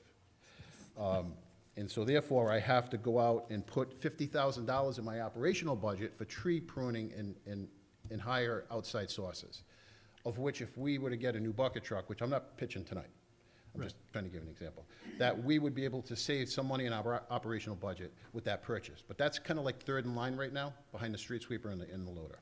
So tonight I'm asking for $142,500. And that's an odd number. Well, what that number is $95,000, which I would have put in for this year, Plus the and the $47,500 that I didn't get last year. Yep. So, just kind of playing around a little bit. But it's essential because we have two pieces of equipment: backhoe, which we use for a lot of drainage work, street sweeper in the spring, in the summer, and now eventually the bucket truck that is a few years down the road. So I'm just trying to build that thing up a little bit so we can purchase these things right out. Yep. And pre-used. There's some good deals out there. A lot of contractors are selling this stuff, so. And there should be one more under, that's next year.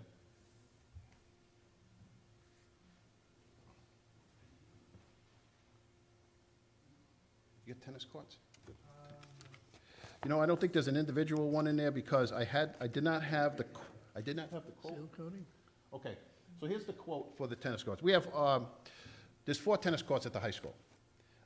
It's kind of a unique situation up there. I've never been able to figure out how this is the town's responsibility when the tennis courts are on school property. Like, I have nothing to do with the baseball fields or the basketball court or the turf field.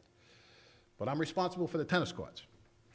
So, my conversations this past fall, actually, were concerning with the athletic director and the tennis coach in the fact that they're a safety hazard right now. A lot of big cracks, inch cracks, they're in tough shape.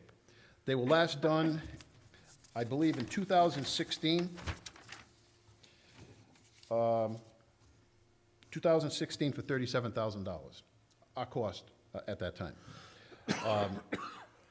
I once again spoke to the athletic director, Mr. Tech, this afternoon to reconfirm our conversations from this past fall and winter. And yes, it is a concern with visiting teams being reluctant to play on these courts anytime soon. So his spring season may be all away games because it's not going to happen before then. So I went out and we got a quote. or if somebody was on the master price agreement, was just nothing more than a quote at this time to give us a number. It's $57,125 for the 4 courts, crack sealed, resurfaced, and this and this. My request tonight is that this really is a very important item that I'm requesting, but I'm also asking that it be split between myself and the school department. And the reason, and I'm probably gonna get a little kickback on it, but they use them half the time for their gym classes, spring and fall tennis, and I use them in the summer. Right. So, I mean, we all know the capital comes out of one big hat, so I might be able to get maybe $25,000 in a playground or something else, and the school department can use, so that's my request tonight, to kind of split that 57. That's a great idea. Yeah, that's fair. I think that might be it. The irrigation is next year. Nope, Yeah, I don't the need that irrigation. tonight. That should be it for Public Works. Okay. And that includes all the parks and recs then, also? That's, yes, that does. Okay. There you go. Yeah, the irrigation is those down there. Okay, All right, thank you. Any questions? thank you. Nope. Okay, thank you very much. Good luck.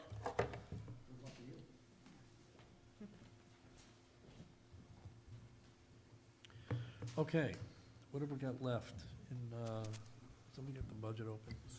Mr. Chairman, the school department was unavailable for the meeting, but they did forward, I think Yeah, I saw the planning board received prior to the meeting a list of answers to the questions that were posed to them. Yep. That's what you handed out at the beginning. Right. Yep.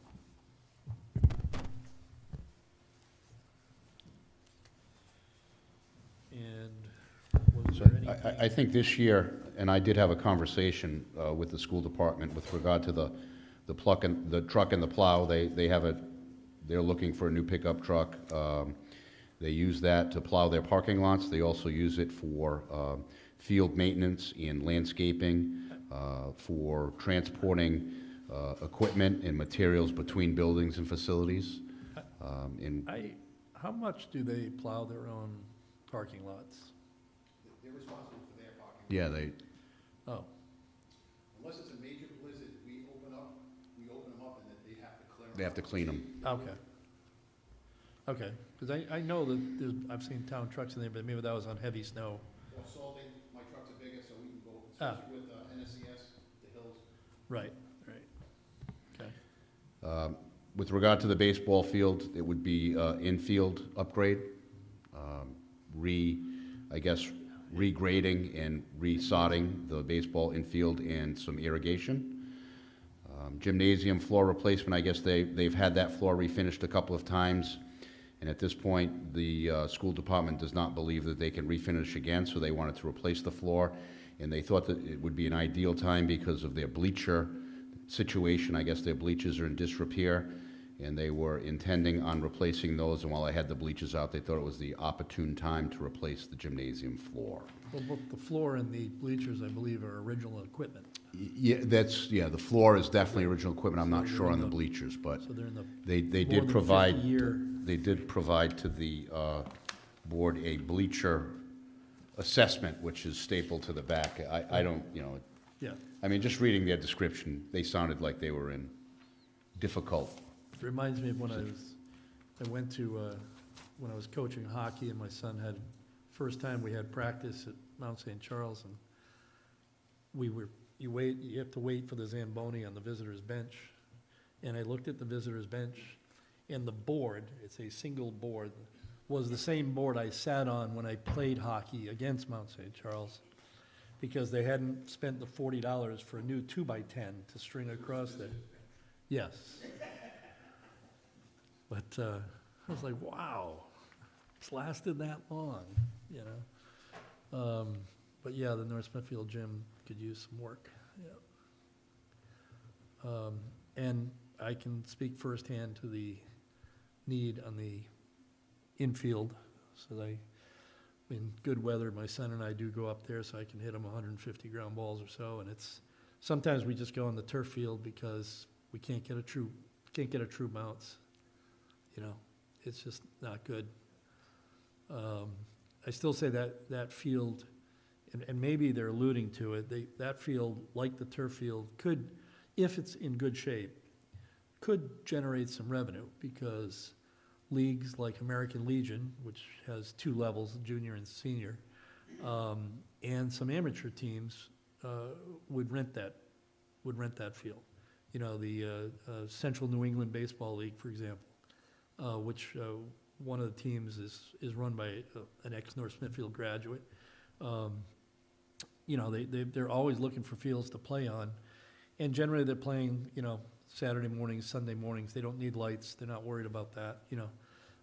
And then there's some other men's leagues that are just looking for a decent field to play a game on, you know. So, and I know like Reno Field in Woonsocket, I think charges 500.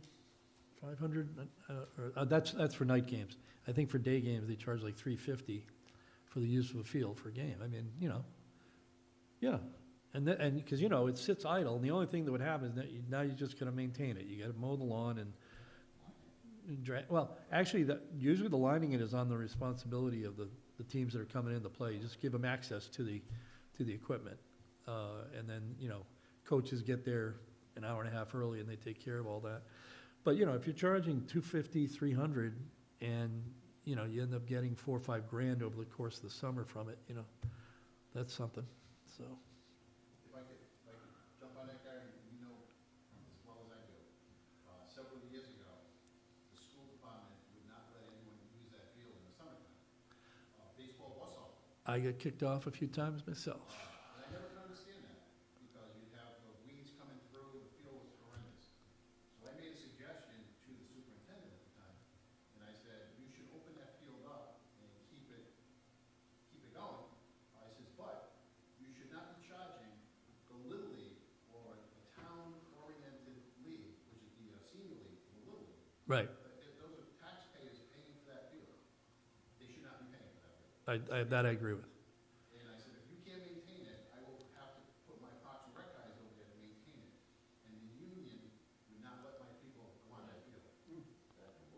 Yeah. Oh, boy. But I think, and Scott could, because he was the president of the Little League at the time, I think they now still use that field, which is the field they should be using. I mean, they still use it for senior Little League. Yeah, You know, because now they're going into the middle school program and the high school program. right. And that's, well, and most of those are in both, right? Because senior Little League takes you up through age 15 or something, so, so they're at least in middle school. But you're right, the field just sits dormant all summer. It does, and it kills me. I mean, you know, to live, when we live that close, and there's my, you know, you know, and even some of the officers on patrol, they look out, and they've told us, because they know my son from when he delivers for Hercules and stuff, they say, oh, we see you out there taking ground balls, and you know, we're supposed to kick you off, but we know who it is, you know. You're the only kid in town who takes 150 ground balls and it's 95 degrees, you know, so, but, you know, but yeah, it's kind of a wasted resource right now. It could be much better, you know, and the players deserve better. I mean, look what they did last year, you know, they went out and won a championship, you know, so they work hard, you know. So we'll see what we can do with that, but, alrighty. So does that cover the rest of it? Is there any administrative stuff, you know, like the town need buy new computers or anything like that? That's everything. That's it? Good. Okay. All right. See you, Ray. Thanks. So last year, we took a very non-committal stance on all this stuff, if I recall. You know, each year we seem to take less and less. It started with, you know, actually earmarking how much money in each, you know, in each group, you know, was high enough priority, and then it went down to just kind of ranking things, and now it's down to saying, you know, I mean, you know, I can see, if you look, and I think this is the same every year, certainly DPW, correct me, you know, if any of you disagree, DPW fire and police never ask for anything that's not needed. There's nothing frivolous, there's just no fluff in any of their proposals. It's very practical, a lot of times safety related and all that. They're always trying to get by and making things last longer than they have to, things like that. And even some of the other things, there certainly are things in there that are, I'm not even sure I'd put them in the category of would be nice, but they're not as critical in some of the other departments. There's just not a lot of fluff on any of this. So, and the closest thing would be the Hallowell, probably the Hallowell thing. That's a new thing. You know, anytime you're asking for, and they shouldn't use the word study, I mean, just, you're looking to engage with a design company to help with the design. Okay. But even that makes sense, otherwise, as Mr. Pendergast said, you're never gonna have a plan for that. And that first public meeting on what to do with Hallowell was pre-COVID, so we're looking at 4 years ago. And not a lot has happened since then. There was a charrette too during COVID. Yeah, there was one Yeah, during yeah, COVID, yeah, right. Yeah. And, but it's just, nothing is coming out of it. And so I think of all those ideas, you know, the first meeting, there were 80, 90 people in there, and a lot of people had great ideas, but like all that just kind of, you know, was lost in the breeze. So even that, you know, I feel like is reasonable money to look for. So how do we, I mean, what's the real outcome we make here? Some sort of recommendation to budget, or? So I think last year, Mr. Chairman, there was a motion and a vote to amend this to include Hollowell, because Hollowell is not on That's right. here. That's one thing, if you're looking to address. If you disagree with any of the requests or have concerns about value, then you can certainly entertain a motion on that. Or if you agree generally and you just want to amend it, then you can make the motion to amend, if that's the desire of the board, and then vote to basically agree or forward this as presented this is going from here to the budget committee, from the budget committee to the council. That's the process. Right. Yeah. I think last year, the primary consideration was, do the capital requests conform to the town's comprehensive plan? I think that was the primary consideration for. That is actually what the code calls for.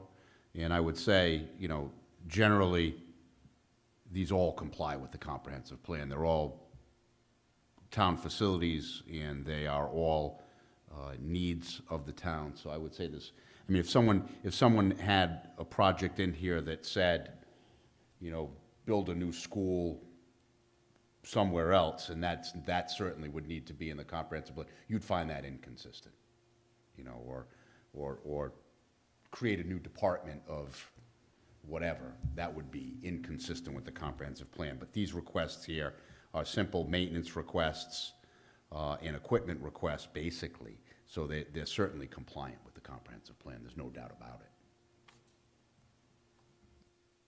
it.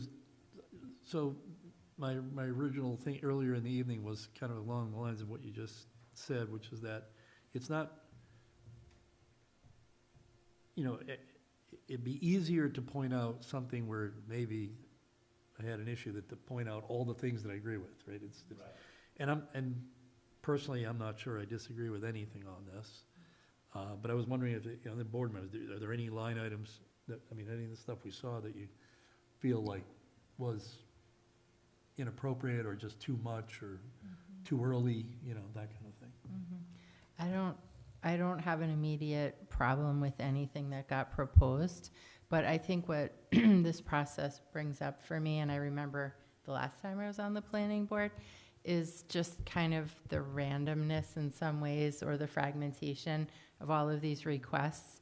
And that's why I specifically mentioned that I think a participatory budgeting process would benefit our town, because we have a lot of more big picture decisions to be making about our resources, whether it's demolishing Hallowell, you know, falling under the DPW purview, planning for Hallowell, what people want to see. Do we want to fix our baseball field? Do we want to fix our tennis courts and all that? And I just feel like our budgeting process in this town is just kind of a stagnant sort of process where just a small number of people participate. And in the state, a few communities in the last couple of years have gotten funding from the department, through the Department of Health, to do participatory budgeting.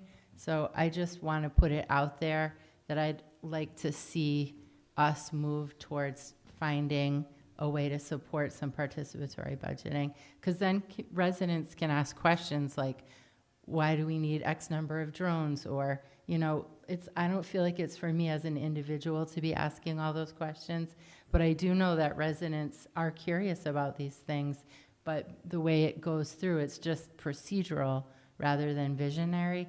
So that's where the participatory budgeting could be helpful, and it Well, could that- help us prioritize what we want. So we could, however we end up with the actual items and all that stuff, but at the end, we could have a comment like that the town move, because that would require some charter change and all that too, to move to participatory budgeting, just because right now the process we're following is what's outlined in the charter, you know. But we could certainly make that recommendation in our overall findings.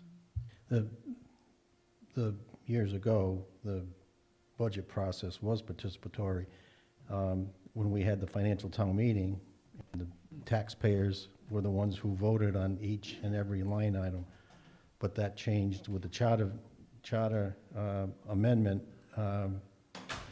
where the current process was imposed, and the town council became the ones Right, who. but that's, so what happened was you had the pendulum swung from one extreme to another. When you have the town, and I can see why having the town vote on every line item is unwieldy for one thing, but, you know, the other is, you know, they gotta hear everything first and all that kind of, you know, so, but now we have it the opposite, where it's a small group of people with no public input or very little public input making the decision.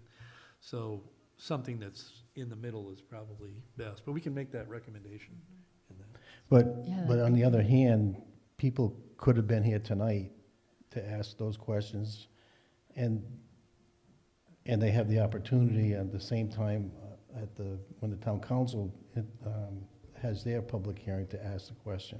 It's not, that public hearing though isn't the same thing as really empowering people to like get kind of in the topic and really give their input and back and forth. Like if you're following the Roberts rules, it's very one way. Whereas participatory budgeting is like more collaborative, so it's a completely different model than like, yeah. And the other thing I would see is that if there was a meeting to only talk about the budget, right? I mean, we had several other topics we talked about, that you would get more people to it. And that it was advertised as something for people to provide their input into the town budget, to review, you know, the proposed budget line, you know, line item by line item.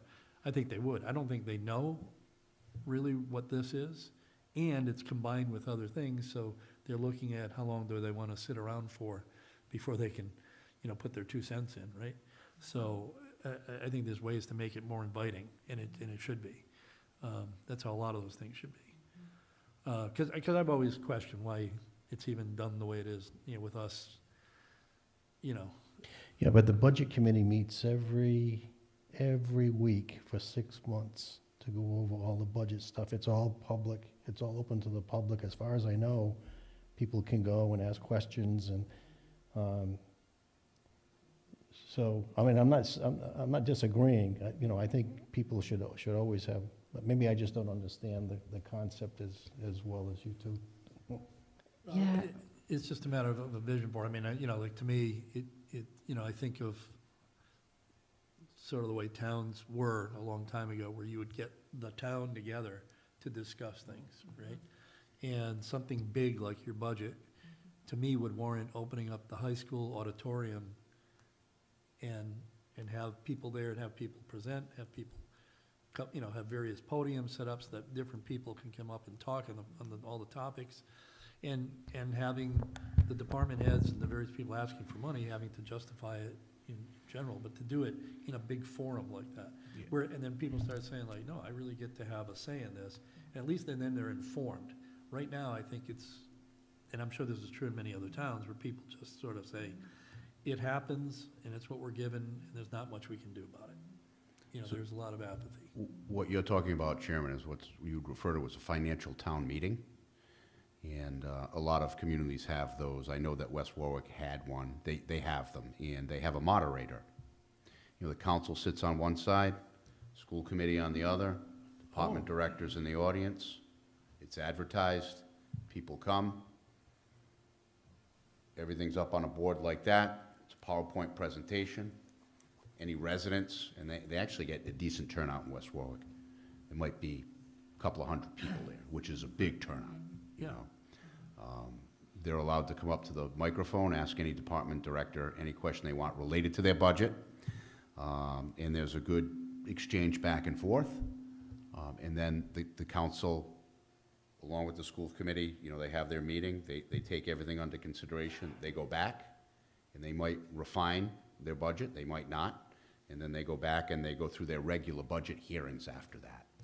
They have, I think they have 2 or 3 budget hearings before they actually literally vote on their budget. So it's a prolonged process. Yeah, and another model is some communities just do like a pilot with a certain amount of money. So like say we have our over the surplus, Yep. you could take the surplus and say like, okay, in theory, if we had however many millions of dollars it is, the community comes together, how would you allocate it? And you actually engage residents in what would they prioritize? And then you can find out from people what matters to them. Because the way we do it here, it's just more procedural rather than with a vision for everything and how it all fits together. Because, for example, how are you going to demolish Hallowell and build something if every year you're coming back to the table and asking for something piecemeal and people don't understand or have an opportunity to know how everything fits together? Yeah, that's so in a democratic republic, which is what we have here, right, that's really the council's responsibility they are to respond to their constituents. Their constituents are supposed to be communicating with them. They should understand the desires of the community, and then they have to balance that with budgeting and their decision-making. But I understand what you're saying, so that you can take that input, and I'm sure that input's worthwhile, but that input could also happen from the public or the council reaching out to their constituents. They could be proactive. I'm not saying they are or they aren't. I don't know what the council does, but they certainly could reach out to their constituents, and their constituents have the ability to reach out to them. And if they see something or a direction where the community's going that they don't like, they don't vote for that council person, right? That's also part of the process. Yep. It's time to move this topic Yes, it is. forward. Yes, it is. I just want to know if anybody has any specific things that you feel we should disagree I feel with. that we should indicate that we have reservations on the Hallowell request. That's my personal feeling. The Hallowell, the design Yes. funding, okay, not the demolition. Yes. So what are the reservations? Well, I think, I would I'm sure agree. the money's gonna be well spent. Okay, so I would say that it's like put a stipulation on it. It has to have, and I said to the gentleman that was speaking, it has to have a clear outcome, like, this will take you through the master plan process. Because that implies a whole bunch of actual detail, right? It would, yes. And so I think we could make it that specific, because you kept talking about master plan. I think we could just stipulate that, our recommendation is that it be approved if it is required that it take you through the completed master plan process. A true stated goal. Yeah, exactly. Yeah, I would agree with that. Along the same lines as Hallowell, I do feel like the Hallowell demolition needs to move up in priority. That's, those buildings, they're all sitting there. Eventually something's gonna happen. We're gonna have a strong storm and the building's gonna come down. we're gonna have a real problem, and a real safety hazard. But if we approve the budget presented, so to speak, with one exception, that includes taking Well, action. it includes taking action, but I think we can add a point emphasizing it. I don't think Mr. Chairman, if I may make a suggestion right along the lines of what you're saying, and I understand that Mr. Pendergast is breaking up the abatement demo into 2 years. My suggestion, it's only my suggestion, would be to put that in the first year, $800,000 in the first year. And that gets done. And if you're considering funding the Hallowell, and I think Dr. Roberts' concern was, there really isn't, they're either dual tracking or. No, I think, I understand his concern was the plan, but I think her concern was, how they're disjointed. So one should come before the other, and it should progress smoothly into the next. I think I'm not sure that's what you were saying, but I think that's what you were saying. And so, I mean, if we spread this over 2 years, you're still dual tracking side by side 2 different things, and one's not getting done. That's just and I've had this conversation with the DPW director, and I don't think he would object to it at all, because my suggestion to him was put the whole thing in this year and ask for it to come out of the surplus, which is substantial, right? I don't want No, to but I speak mean, out of turn, but the these are my observations as But you're the saying planner. it's a change, what is it you're changing to the 800,000? Is there I'm saying rather than break up the 400 over 2 years, allocate the full 800,000 this year. That way, that happens, and then, with this Hollowell, if it's the desire to amend this to include the Hollowell 120,000 with certain stipulations or conditions on it, that they're not doing something while those buildings are still sitting there, so that if this gets approved, those buildings come down over the course of the late summer, early fall, and they're starting their master planning as that process is happening, and it flows reasonably well into the next stage, which would be buildings go on, master plan proceeds and gets completed. I like that idea, but what I would add to that is that if we're going to put some money aside or recommend that money be put aside for a study, that it be included in the 800,000 that DPW is asking for, because it's looking more and more like this is going to be open space or some kind of park facility, whatever, and that all falls underneath Parks and Recreation, falls underneath DPW.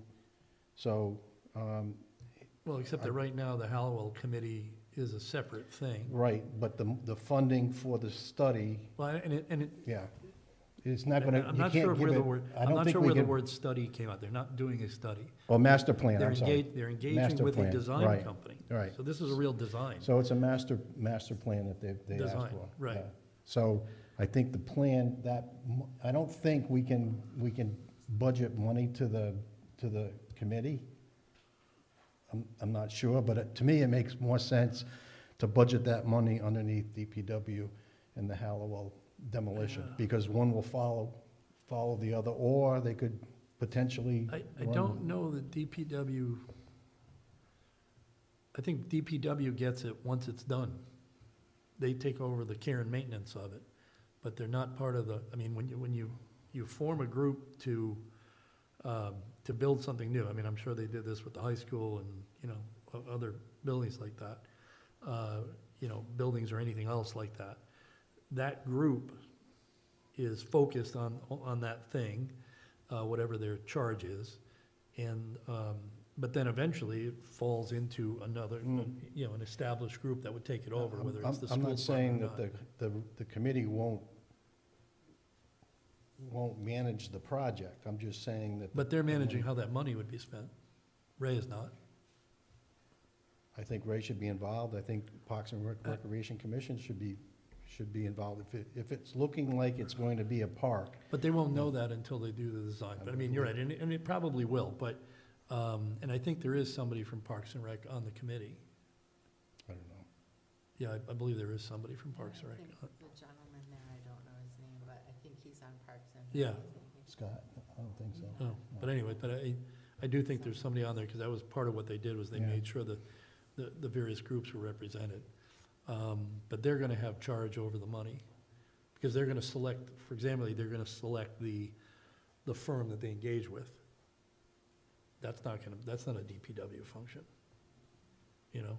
Now, saying the DPW should have, DPW isn't in the So they, business. yeah, DPW hires design engineers to do design plans all the time. All of their projects involve. So what buildings, Engineers. or, So again, I don't think we're talking about a building. well, no, I Nothing mean, heard tonight was- yeah, you're right, they might hire someone to design a Yeah. playground, for example, right? Yeah, right.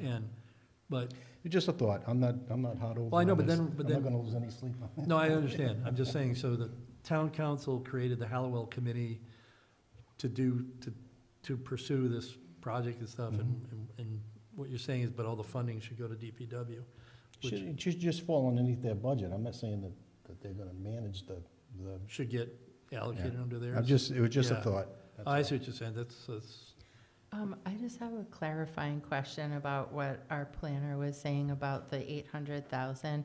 So is the full amount to get fully demolished 1.2 million? So the 800,000 would be a part, and then the rest would come presumably from the surplus budget? No, there's some residual money left over from the school department bond, when they put an addition on the thing, and on the elementary school, and they decommissioned Hollowell. Some of the money that was provided for the prior study, I forgot the name of the firm that did the study, the one that you talked about earlier, that came out of this pot of money that was school bond money for the addition on the elementary school. There's about 300,000 or 289,000 or something like that remaining in that fund. So the 800,000 plus that would be the 1.25. anything else? So we have a couple things to add on to the end, but otherwise, so we have, your suggestion on the 800,000, that was in the 2 years before. And otherwise, we're saying, yeah, everything everybody else has is fine, right?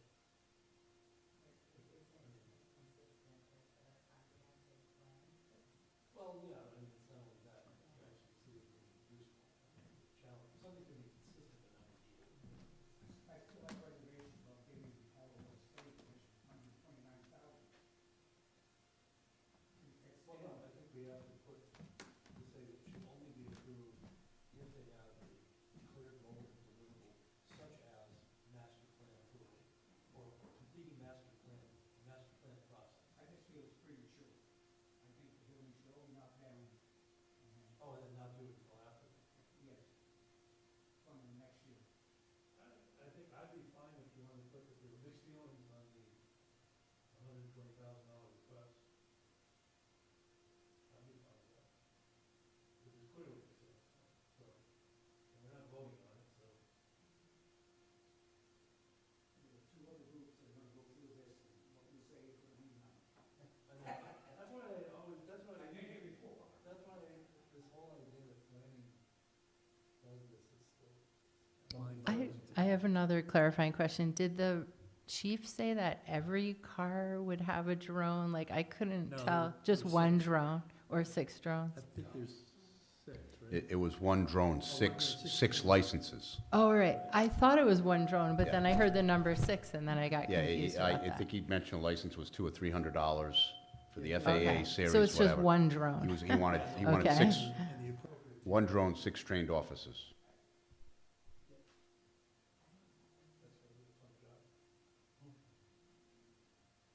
Do we have the motion?